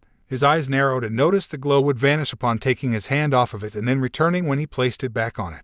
He pumped a small amount of chakra into the blood seal and he saw the square and circle that surrounded the seal array suddenly break down and vanish. His eyes widened before he bit his thumb out of sheer surprise to see if his theory, the one flowing through his mind, was true. The blood flowed from the small wound before Kurama could heal it, and he placed his bleeding thumb against the blood seal. The seal array then released a crimson glow, a glow that was bright enough to melt with his lightnings generated light and make it become a violet color as the colors mixed. Once the seal array stopped glowing, the kanji for Uzumaki then appeared in front of his face with the spiral beneath it. Naruto's eyes widened as he stared at the kanji for his last name. He tentatively reached out to touch it, only to draw his hand back when the wall rippled as if it were liquid. He slowly touched the wall once more and the wall indeed rippled. He pushed his hand further through the rippling surface only to see that his hand could now go through the wall. He took a deep breath as he wondered just what awaited him on the other side of the wall. I've never backed down before. I swore I would never run away from anything, so why start now? He asked himself. Because retreating could sometimes kill you. Kamina spoke. Because you're a baka, Kurama added. Naruto's eyes narrowed as the smartasses that lived in his mind began to speak again. Urusei, baka Kitsune, baka Raiju. He thought back to them. He insulted us. How painful. The 2 powerful beings released mock sobs of sadness that caused Naruto to sweat drop. He shook his head to rid himself of the voices in his head. He just realized how insane he made himself sound as he made that thought, though. He pushed through and then he went through the wall and found himself in a large, spacious room filled with numerous, dust-covered scrolls. Most pertained to Fuinjutsu, some were about elemental jutsus, mostly relating to water and earth, but then Naruto spotted one. It was rather large, dusty, and the scroll's paper was yellow-brown, showing that it was kept here for quite a while. It was titled History of Uzumaki. Naruto then read it through and realized that the scroll was about the Uzumaki clan, the clan on longevity, and a clan of sealing masters. Uzumaki clan ...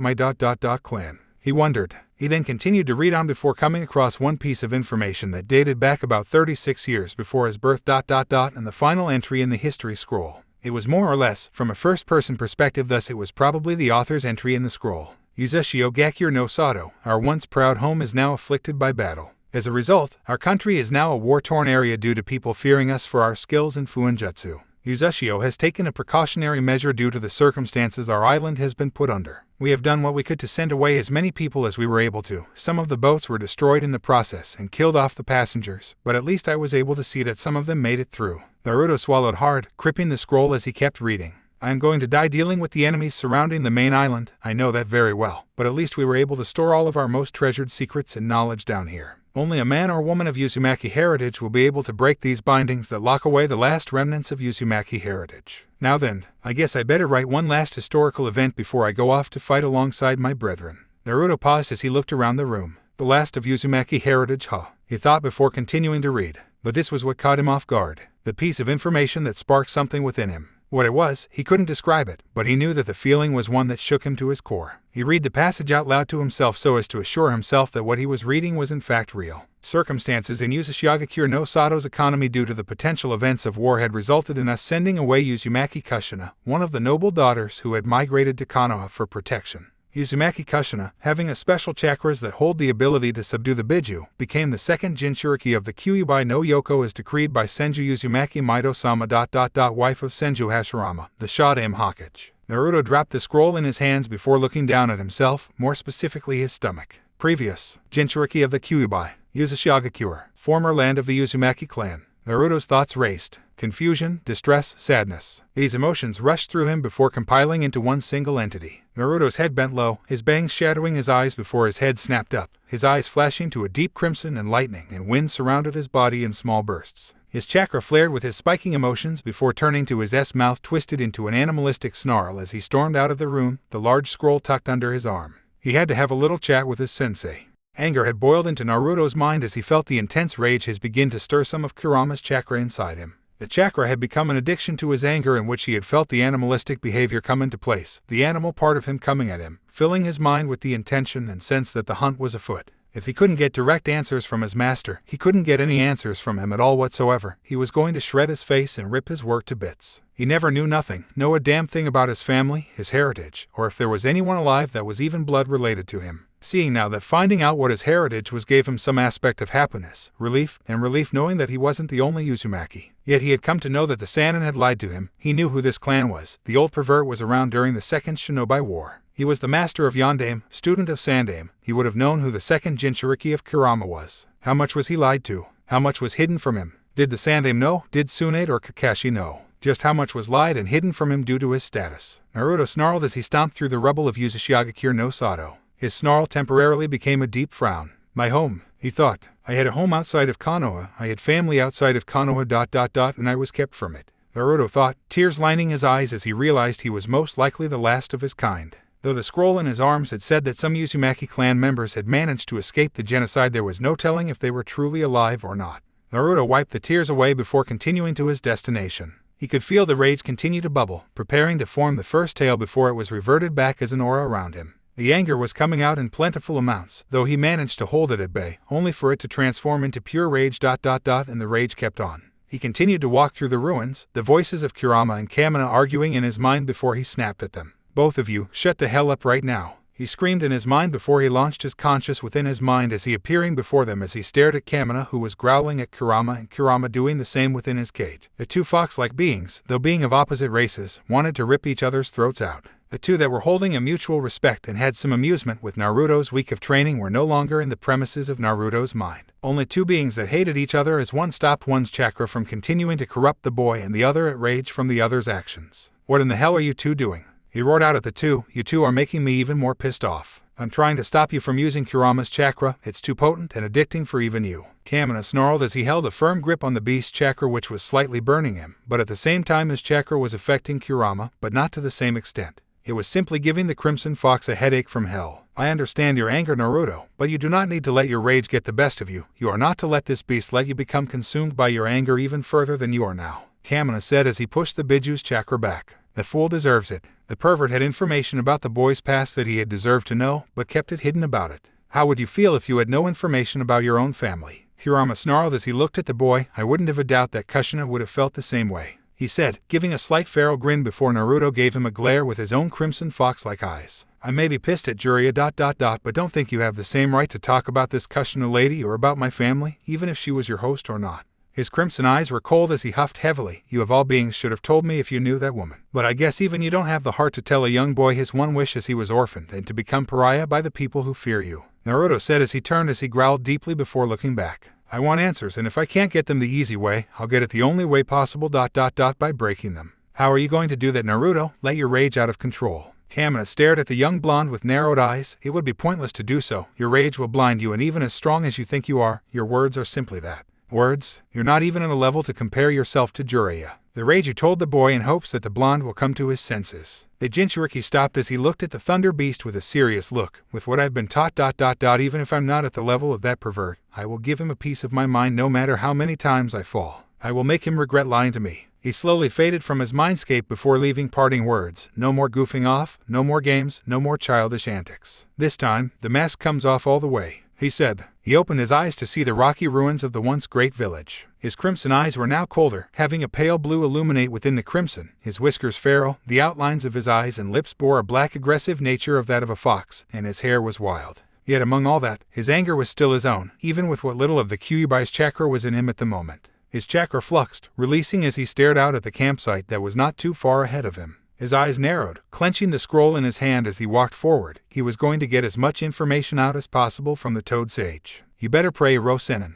cause you're going to feel the wrath of an Uzumaki, he yelled in his mind as he marched onwards to the campsite. Naruto and Jiraiya's campsite. Jiraiya was sitting on the riverside trying to come up with some inspiration for his next novel, Ika Ika Tactics. He sighed as the ideas were found to be lacking. There are no women to peep on here, he said. His eyes brightened, however, as he came to realize something. Naruto's Warok no Jutsu. The Gaki is a genius for creating that jutsu. Maybe he'll let me see it again and then I can get some inspiration for the book. He giggled perversely before hearing the snapping of a twig and the rustling of vegetation. His eyes narrowed as he whipped out a kunai and clutched it in a reverse grip in case it was an enemy. He then released a breath of relief when he found that it was his 14-year-old pupil that emerged from the brush. Oh, it's just you, Naruto. Where'd you get that big scroll? On second thought, before you answer, I have something else to ask you.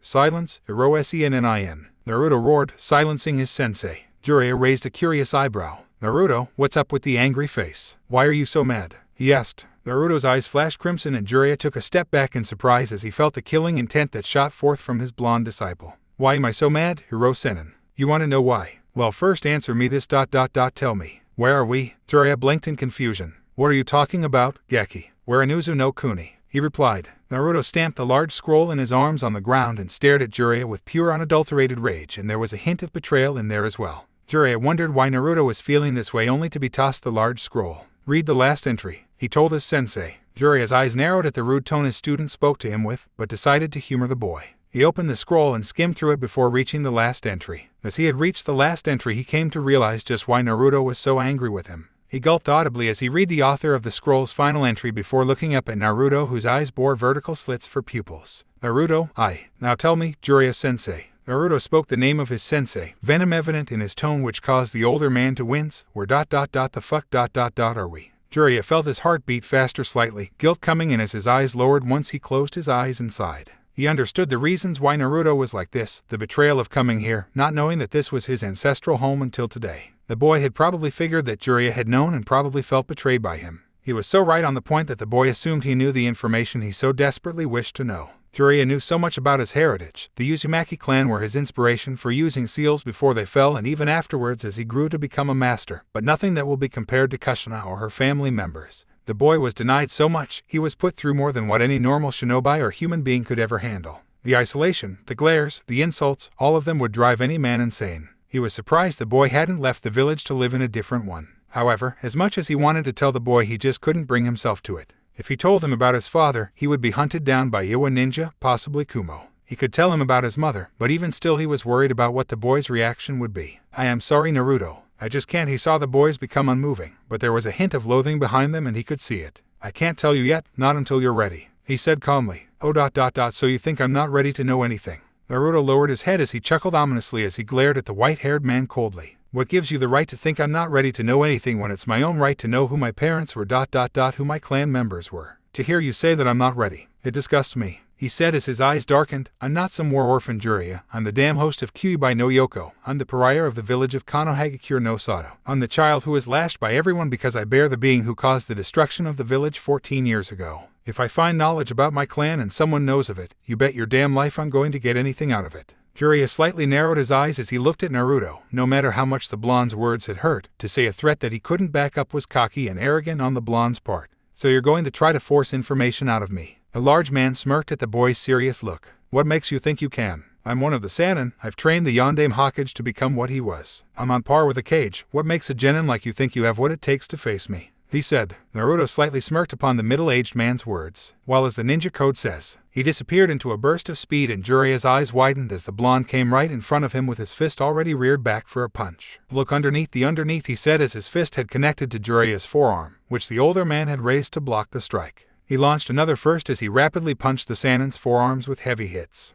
Jiraiya was slightly surprised by the blonde's burst of speed. With the weights and seals on him, he should have slowed down to a low Chunin speed or high Genin speed. However, seeing now that his speed was still at a high Chunin level speed, his hits, though were of rage, were strong on their own accord as well, about a low Chunin or near mid Chunin. His attacks were slow though due to the heavy baggage on him. He must have been hiding his full skill from me. With the weights off, he must be around a mid Jonin level speed. Compared to his fight with Neji, he only brought this kind of speed with Kyuubi's chakra. This though ... this is all him ... but why hide it? He thought. Jiraiya noticed the blonde's leg come at him from the side and he grabbed it with ease before he threw the blonde a great distance back. Naruto slammed on the ground once, but quickly leaped back as he skidded a few yards on his feet. He snarled as he made a hand sign, the cross-shaped hand sign for his signature jutsu, Kage Bunshin no Jutsu. He had summoned 10 clones. The blonde looked at Jiraiya with narrowed eyes and then knelt down as he looked at his clones and sent them out to go. The 10 clones prepared their kunai as all of them charged at the white-haired ninja. They all rushed out, scattered as 3 jumped into the air, 2 slid on the ground aiming at the Sannin's legs and the remaining half prepared a frontal assault. Jiraiya gasped at the ones descending and quickly grabbed the closest one. He then jumped back, Bunshin in hand, in order to avoid the strikes from the other 9 Kage Bunshins. As he landed, he grabbed the captive clone's wrist and he took the kunai away from him. Throwing it at one of the charging ones, he impaled it through the skull, causing it to poof out of sight. As he did that, he held the Kage Bunshin he had captive and threw it back at another one of the clones, sending the 2 rolling on the ground. He then quickly ducked beneath a punch from another airborne Bunshin. He then twisted to catch the clone by the ankle since it had overshot its target, and with amazing strength, the white-haired shinobi launched the doppelganger towards the 2 of its brethren that Jiraiya had knocked aside earlier, hitting the other 2 directly, leaving them to explode into a cloud of smoke upon impact. As the other 6 came, he quickly flashed through hand signs and slammed his hand on the ground before they could come any further. Daten, Yomi Numa. Soon the earthly ground collapsed onto the clones, causing them to fall into an adhesive mud-like substance that was similar to quicksand. As they continued to move around, they groaned as they all exerted too much chakra, as some had disappeared while the remainder of the clone strike force had sunk into the mud before dispersing themselves. Naruto's eyes slightly narrowed as he had received the memory from his clones and closed his eyes. This was going to take more than he anticipated, but just from his clones' memories he had a few strategies devised within his mind. Jiraiya, using that Daten had caused a frontal assault to become useless except for a few feet in front of the Toad Sage. Naruto opened his eyes once more and grunted before summoning 40 clones around him. 10 of you, go in front, he muttered.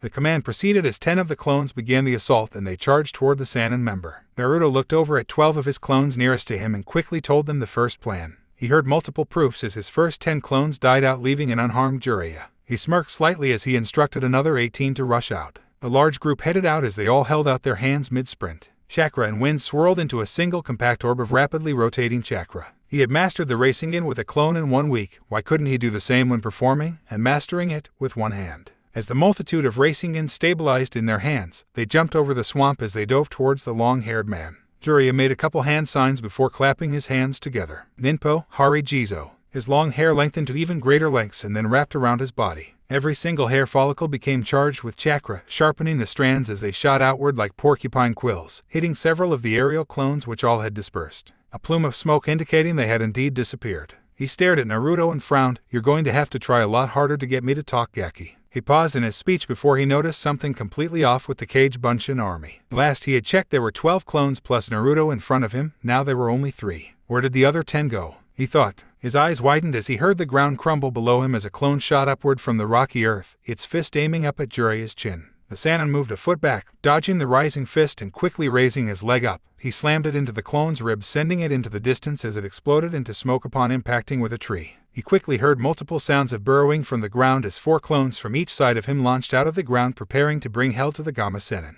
Jiraiya shifted into a stance with his palms positioned at his hips and his right leg placed behind his left. Twisting his body at the hip, he lashed out with a palm strike, resulting in him facepalming one of the clones. He then spun around and slammed his elbow into the stomach of another Kage Bunshin. Back flipping, the Sannin member avoided the double axe kick strike from the other 2 that had emerged from the ground as members of the 4-man underground assault. Jiraiya then landed in a handstand as he saw the clones continue their charge. Showing great skill, Jiraiya parried away their punches and kicks with his legs and feet alone. A 2-punch assault aimed for his spine was formed, but Jiraiya once again parried the blows, sending them to either side of him. After that, he began to rotate on his hands, lashing out with a brutal whirlwind of kicks to the clones' skulls. The first 3 consecutive kicks already brought an end to the stronger clones. Sensing movement near him, Jiraiya stopped spinning and bent his arms at the elbow so that he would be able to push off. As he did that, he twisted in midair and performed 2 straight kicks, each kick hitting a single clone in the face. As those 2 clones dispersed, the white-haired man took out a kunai and collided his blade with another Cagebunshin's. He then moved aside the shorter male in order to duck beneath the diving clone that aimed to crash into his skull, stabbing said clone in the stomach as it appeared overhead.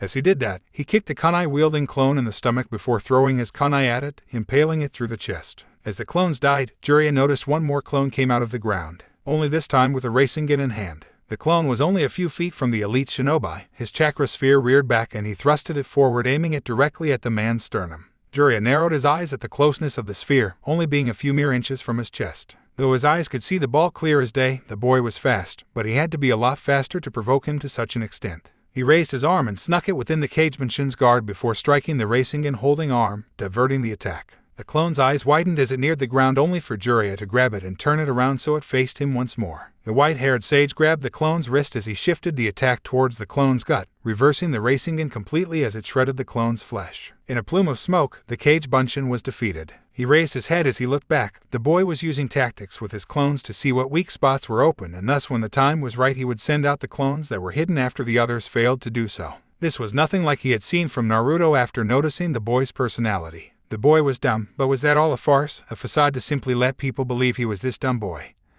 who in truth was intelligent in his own way? For a slight moment he had regretted not properly training the boy right if he was actually like this, as well as learning battle tactics. The sound of feet rushing came to his ears as he turned back, seeing the boy and his clones coming to battle. What battle strategy had he planned this time? Blue eyes with vertical slits for pupils burned with anger as the blondes rushed out towards Jiraiya and they shot into the air. Just as Jiraiya came to prepare himself for the battle, his eyebrows rose in surprise as the clones smirked. They made a simple hand sign, the basic ninjutsu sign for Ram. Smoke enveloped them, and then from out of the clouds came 3 near-naked blonde females. Warok no Jutsu, the clones said as they winked at Jiraiya, causing the white-haired man to go wide-eyed and have a bloody nose. The distraction had succeeded as the clone narrowed its eyes, launching a deadly kick into Jiraiya's face, sending the man falling backwards. The clone disappeared in smoke, and within that smoke was a glowing blue light which blew the smoke away as a sexy clone had completed forming a Rasengan into the female transformed Naruto's hand, which closed in at Jiraiya's sternum. Warok Rasengan, Naruto said, slamming the jutsu into Jiraiya as the man fell back. The jutsu caused an explosion as it laid a large amount of smoke and debris in the area. Naruto came out, no longer in his female transformation, as he landed across from the blast site just a few yards away. He studied the smoke pile, waiting. He knew that the attack wouldn't take down Jiraiya. The man wasn't a Sannin for nothing. He was a cage-level ninja, a powerhouse. A simple technique like that wouldn't defeat him. It was only a few brief moments before Jiraiya's shadow stood in the debris. Once it cleared up, it showed the man with little to no harm on him. His clothes, namely the chest area, had a circular hole in it from the Rasengan with a noticeable swirl-shaped burn mark there as well, while the rest of his attire had only a little amount of tearing. His eyes showed a hard exterior to them as he frowned at Naruto. Okay, if that's how you want to play Naruto, then I will do that, but you're going to regret it, Naruto. This was no easy Jiraiya. This was the man who was going to give the boy his just desserts. He made hand signs as he inhaled air into his lungs. Taffin and Dan. A large fireball shot out from the man's mouth as it hurtled towards the blonde shinobi. Our favorite blonde's eyes widened slightly as he rushed many yards back to avoid the oncoming attack, preparing to dodge to his left. Though he felt heat coming towards that side as he looked quickly and noticed a second fireball on its way toward him. A slight brink of panic entered Naruto as he gritted his teeth. Naruto, Kamina called out from within his mind as he raised his eyes. Manipulate the wind around you in a counterclockwise direction. It will become a vacuum in the air and absorb the oxygen from the flames. Do it now. The Raiju yelled. Naruto quickly did as he was told, felt the wind around his hands and felt it quickly spinning. He maneuvered it a little as he could feel it reversing into the opposite direction. Once the flames drew close enough, he pressed his hands onto the flames, his hands feeling the heat, but luckily not being burned from the fires, as the swirling winds in his hand quickly absorbed the both of the fireball's oxygen, killing the attacks in an instant. The blonde grunted a little as he shook a little. He wasn't used to manipulating the storm elements yet, but he was getting the hang of it. He saw Jiraiya giving a surprised look. A slight grin came upon his face as he wiped sweat from his brow. How did you do that? Jiraiya asked, hoping to get an answer from his godson. It was unnatural for someone to do that unless they had a great grasp of fire manipulation, though it seemed like it was wind that was coming from the flames, yet wind was fire's opposite. The wind would strengthen flames to such a great extent.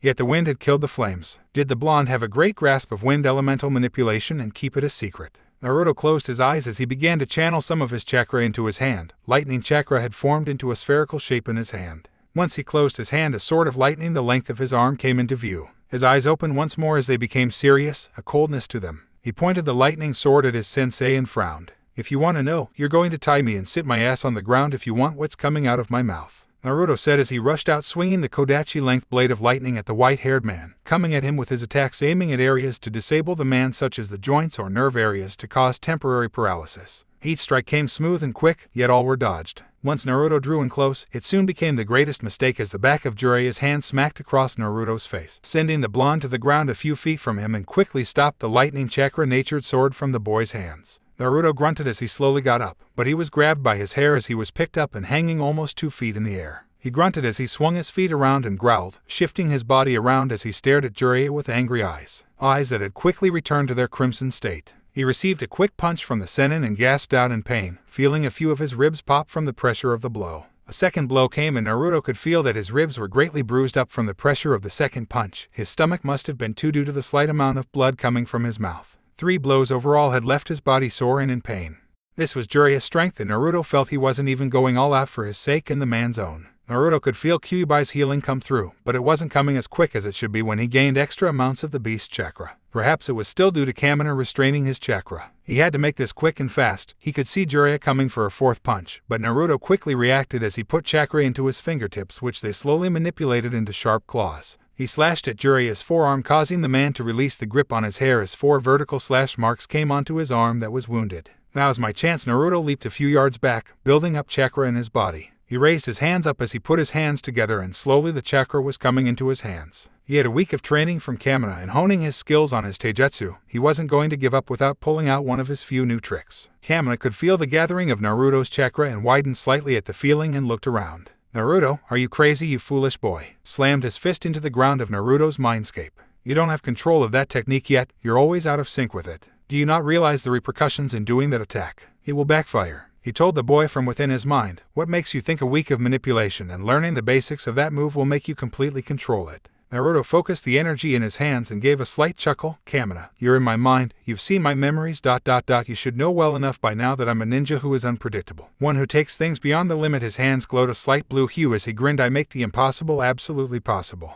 Raiju arc, Shotengekiya," he yelled as he sent his hands into a downward motion which came to a halt near his chest. An abrupt power had surged through the blonde's hands as blue wind, mixed with lightning, came out of the intertwined hands. The azure tornado charged forward toward the legendary Toad Sage as it grew slightly larger and the rotation speed began to increase. Jiraiya's eyes widened as he saw the attack come with great speed. He could feel the power of chakra emanating from the attack and he knew it was a dangerous attack, a high B-ranked jutsu, probably a ranked. He pulled out a sheet of paper that had the kanji for barrier on it. He threw it in front of him as he made hand signs. "Fuinjutsu, Chakra Kekai." His chakra pushed into the seal as it surrounded it like a dome. As the attack struck the defensive Fuinjutsu, a large shockwave formed at the point of impact. Slight cracks appeared on the barrier before the attack died down, leaving the barrier looking like it had just been on the verge of shattering.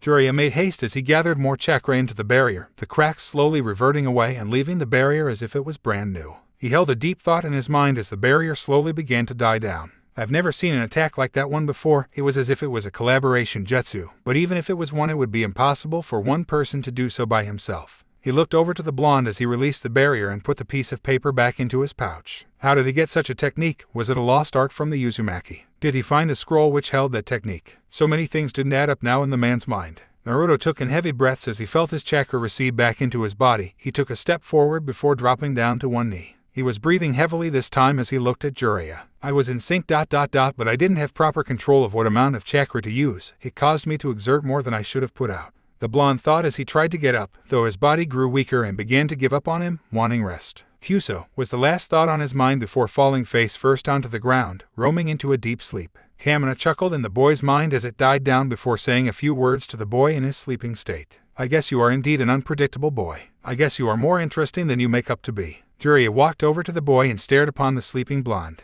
He sighed softly as he grabbed him with his uninjured arm by the waist and carried him up towards the camp, their battle having resulted in them moving away from it. His eyes furrowed as he was lost in deep thought. The boy was deeply angry. Fighting him had proved it, all in order to force what he could get out of Jiraiya. The blonde shinobi had every right to be mad, and he was going to bring hell once he was awake, which Jiraiya knew well if this boy had all of his mother's traits in him. The white-haired man knew whether he liked it or not. It was time for the blonde to know about his heritage, his mother's side for now. He knew though that after this Naruto wouldn't be the same around him, nor would he have such trust in him either. And that was going to be the hard part to bear during the next year and 9 months. 6 hours later, within his mind, Naruto had stirred as he opened his eyes. feeling tired, but refreshed after burning the majority of his chakra into one attack. He groaned as he rubbed his head. Glancing around, he settled his gaze upon Kamina as the Raiju gave him a slightly worried look, but at the same time a stern look, as well as if from a teacher or parent disappointed in a child's actions. Naruto closed his eyes and got up as he stared up at the fox hybrid deity and lowered his head. I know, you told me not to use any of the abilities of the Raiju arc, even using that attack. Naruto quickly looked up as he frowned. Though you don't know what it is like, I don't know who my parents are. Yet when I found out that I had family here, I was ecstatic, but mad because they were all gone, or most of them at least, and that people in Konoha, no, most of the older shinobi, knew that I had family and denied telling me anything.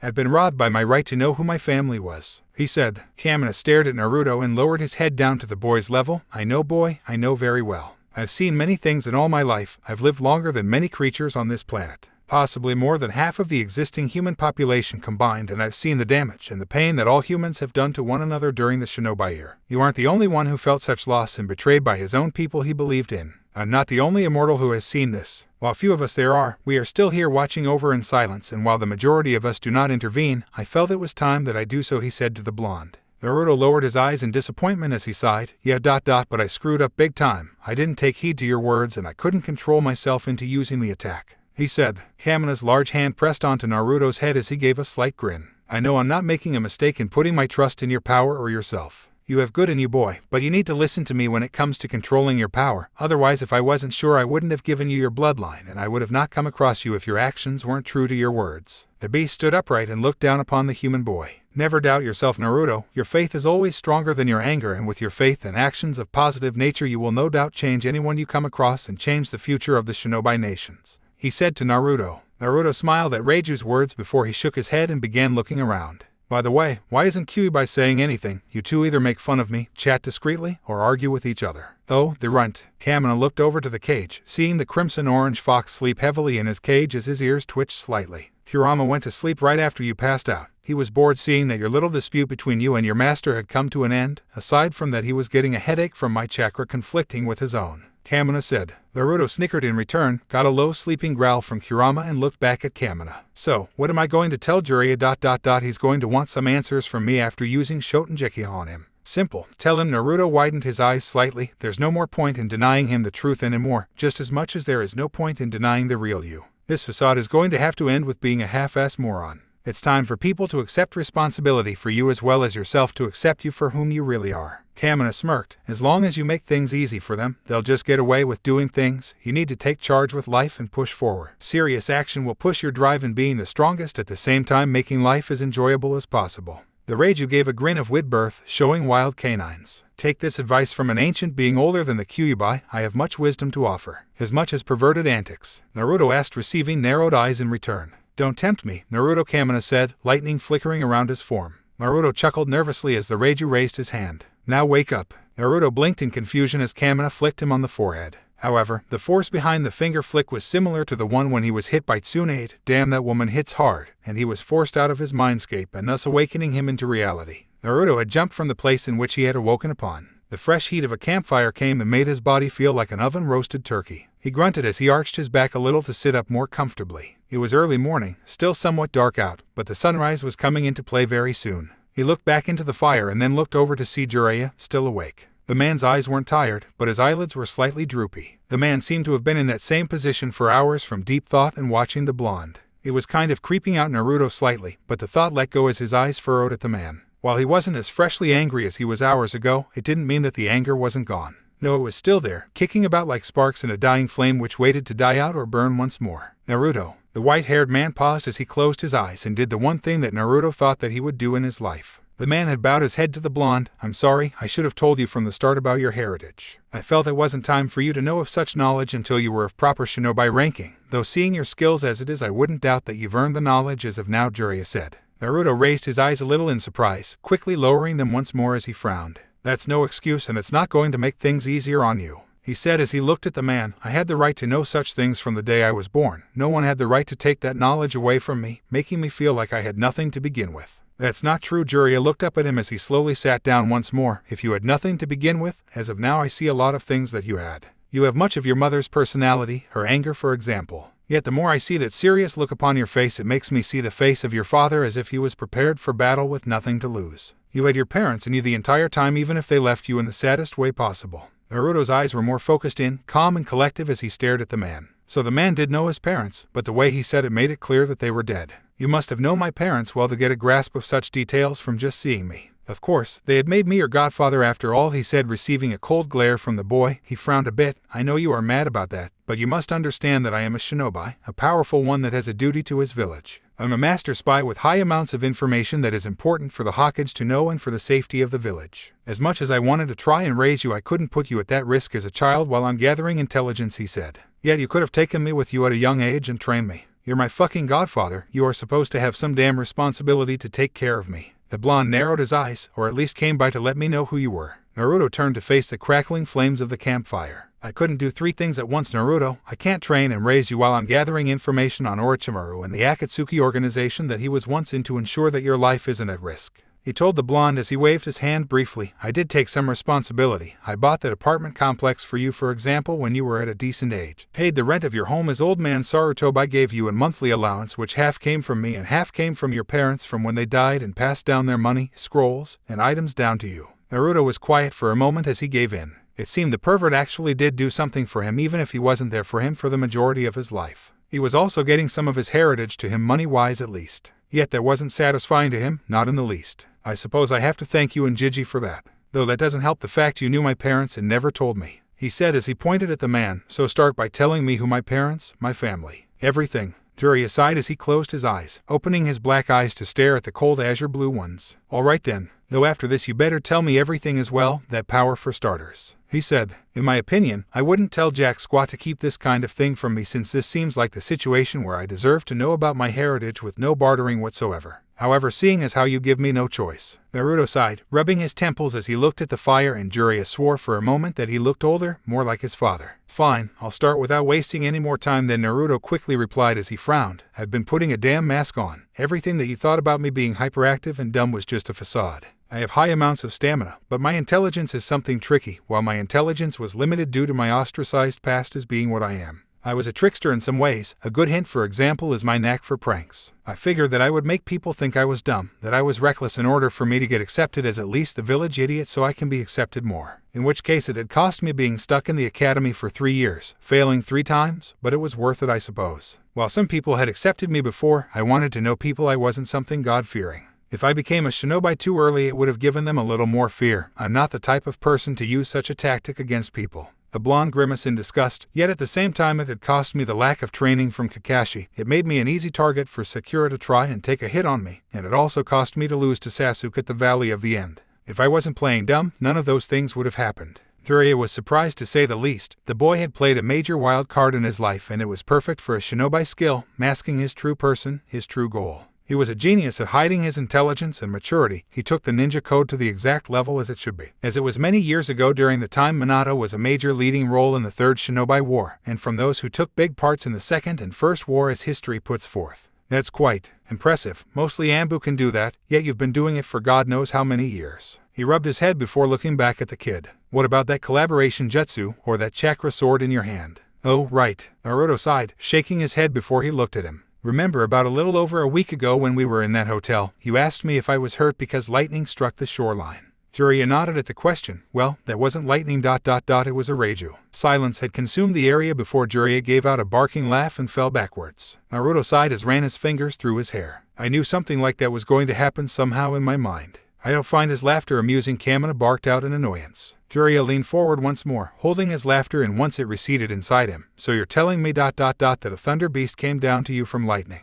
Well, he's not technically gone per se. He's more in the lines of inside my mind right now. He came inside my body by lightning, and well, he's in there with Kyuubi. Naruto simply said. Now Jiraiya was taking this seriously. Hearing that it came down to him was one thing, but being in his mind was another. He had never even heard about thunder beasts being real until now. They were only supposed to be a myth. The loyal follower of Raijin, of all things, ran through his mind. It sounded like a complete farce, but then again there were Biju, unnatural beasts of chakra, but hearing that a real Raiju was inside the blonde ninja was just so much to process. Alright, Raiju, in your mind. Okay. He rubbed his temples. So if he is in your mind, then how can you use lightning and wind? Well, he said that my chakra was unique to him. That's why he came inside my mind. Because of my unique heritage, he gave me a bloodline. A bloodline to manipulate the elements of storms. I think that's lightning and wind, he says, sometimes water, but that depends whether you're by any water landmarks or regions, Kamina tells me. Naruto said the reason he's still inside me was so that he could train me to completely master the bloodline so I could get a full grasp of its power. Jiraiya furrowed his eyes, processing everything he had heard. He would have to trust Naruto on his word alone, as well as the attack he had produced not long ago. He would have to find some way to make contact with the Raiju somehow, unless he would wait until they got back to Konoha to check Naruto for any mental disorders such as schizophrenia, most likely. If he was hallucinating about some deity in his head and giving him powers. Though Naruto never lied to him and it felt so real now to know. I suppose he also gave you some ideal taijutsu skills to train with? He asked the blonde. Now that one Naruto would have to lie about. No offense to the fox, but Naruto would not hear the end of it from his godfather if he had got two different taijutsu from Kyubai's memories. Too much of an annoying situation if that were to in fact be the case. Yes, he said, I'm a speed type. Most of my skill sets rely on my agility, speed, and with my lean build, I can move faster and thus strike harder. So he gave me two that would benefit me more than it would him. Naruto lied as he wanted to cut to the chase. He was giving a lot of information as it was, and it was irritating for him not to get all the answers that he wanted to hear. Alright, enough about that. I told you everything I know, now get on with what I have to hear from you. Jiraiya exhaled some air. Much of the information he had gotten from the boy proved to have some worth. At least the boy was getting proper training from one other person, or mythical thunder beast in this case, than himself. It would be up to the man to teach Naruto Fuinjutsu before the boy would become a master on his own, and in addition to chakra training, resistance training, and a little bit of ninjutsu before they came home. Half of the things Jiraiya needed to do were basically in the hands of Naruto's friend. Jiraiya had grabbed a stick and then began to draw on the sandy earth, showing three symbols: a fan, a spiral, and a symbol that resembled a forest. For starters, let me give you a brief detail, I suppose. Before the elemental nations came to full existence, there were two clans that were great rivals, the Senju and the Uchiha. They were also considered to be one of the oldest clans of all the elemental nations aside from two other clans, the Hyuga and the Uzumaki. He began to draw a circle around the three symbols. So far, from what I can tell, was that the Uzumaki clan, the Senju clan, and the Uchiha clan are very close to each other, meaning that they might have had a closer relationship in the past as far as I know of. However, blood-wise the Uzumaki clan and Senju clan are distant cousins of one another. Though different, they hold quite the same amount of blood. So I'm related to Ba-chan in a sense. Naruto cut in as he frowned, another reason to be irritated at people's lack of honesty. He had a feeling he was going to be irritated even more. Does she know? Most likely, she knew your mother, so it's obvious that you're cousins through her grandmother. Her grandfather was the Shodaime Hokage. Her granduncle was the Nidaime. Her grandmother, the wife of Hashirama Senju, was also an Uzumaki, as well as the first Jinchuriki of the Kyuubi no Yoko. He said to Naruto as he saw the blonde's wide reaction. Not many knew that, but old man Sarutobi gave me information on past Jinchuriki for the sake of getting any information on what it would be like if you had control of Kyuubi's chakra. Though I think telling you that you should wait until you are more prepared, more trained. Out of you and the other Jinchuriki, Mito Uzumaki was the only one who had full control over the Kyuubi chakra before she died during the transfer process to make a new Jinchuriki. He said, to Kushina Uzumaki. Naruto thought for a moment as he spoke. Were there any other Uzumaki in Konoha other than her? Aside from herself, no. From what little information we could gather, quite few of the transport boats had survived the onslaught from Kumo and Kiri, while most of the veteran shinobi, including the leader of the village, fought to protect the homeland. It was a long fight, but as you can see, this was the result. Saying to Naruto as he looked around the ruined village. Far as I know, the clans that resided in the village and the handful of surviving Uzumaki had either gone to the other major villages, changing their names, otherwise being scattered across the lands, forgetting their clan legacy. Kushina was no more than 7 years old when she came to Konoha. Your mother became the second Jinchuriki after shortly coming.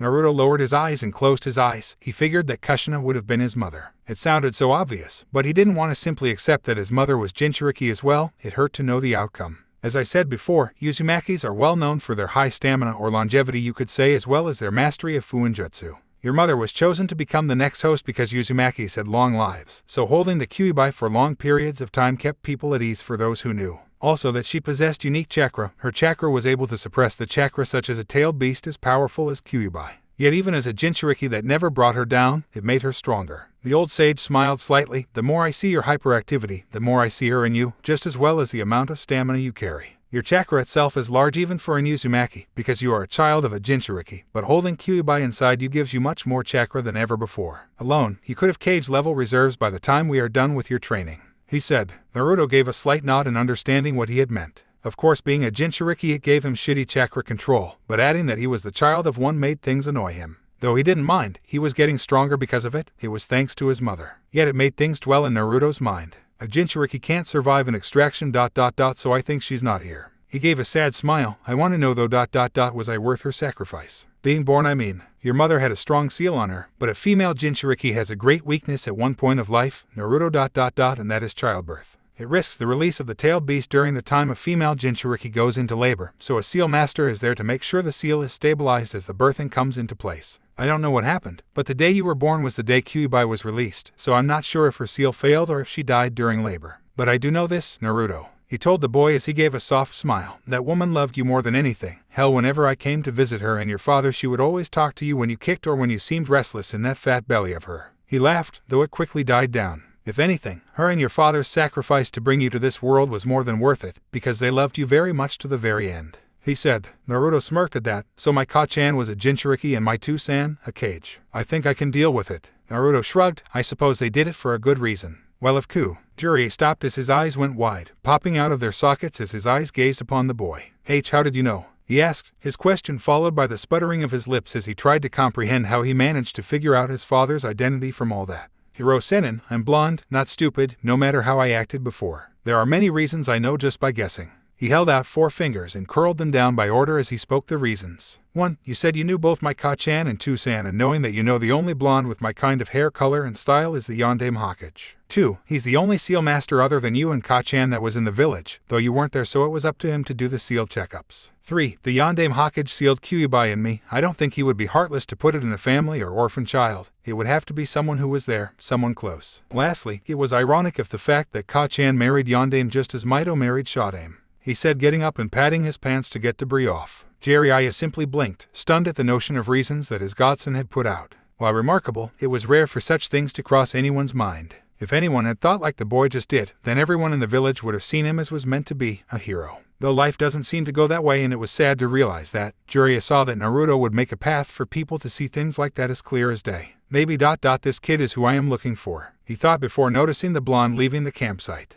The large man got up and looked at Naruto's back as he walked off. Where do you think you're going, Gaki? He asked. Naruto simply shrugged and waved his hand. I'm going back to the ruined vault. I'm going to gather as much of everything in that room and seal them in storage scrolls. I feel it's my birthright to claim it just as much as it's my right to claim this my home ... That way history will never erase the Uzumaki clan and people will know that there are still remnants of the dead clan here today. Naruto looked back as he smirked. I'm making it my goal just as much as becoming Hokage and bringing Duck-ass home. I'm going to rebuild the Uzumaki clan, whether I have a family in the future, if I adopt anyone in, or even if I find other Uzumaki like me. I will bring them to Konoha, and when we flourish once more they will come back here and rebuild, thus beginning the cycle of the whirlpool once more. Naruto stopped before he looked back upon Jiraiya and smirked, and when I come back, there will be no more distractions, no more going easy. I want to put my training to the fullest in order to become strong for myself and those I care for and to show that I am not the Kyuubi, but I am myself. I am Uzumaki Naruto, no one else. 3 months later, waves moved through the ocean current past a ferry. The cool misty air seemed to keep the temperatures of early spring around the low 50s around the ocean.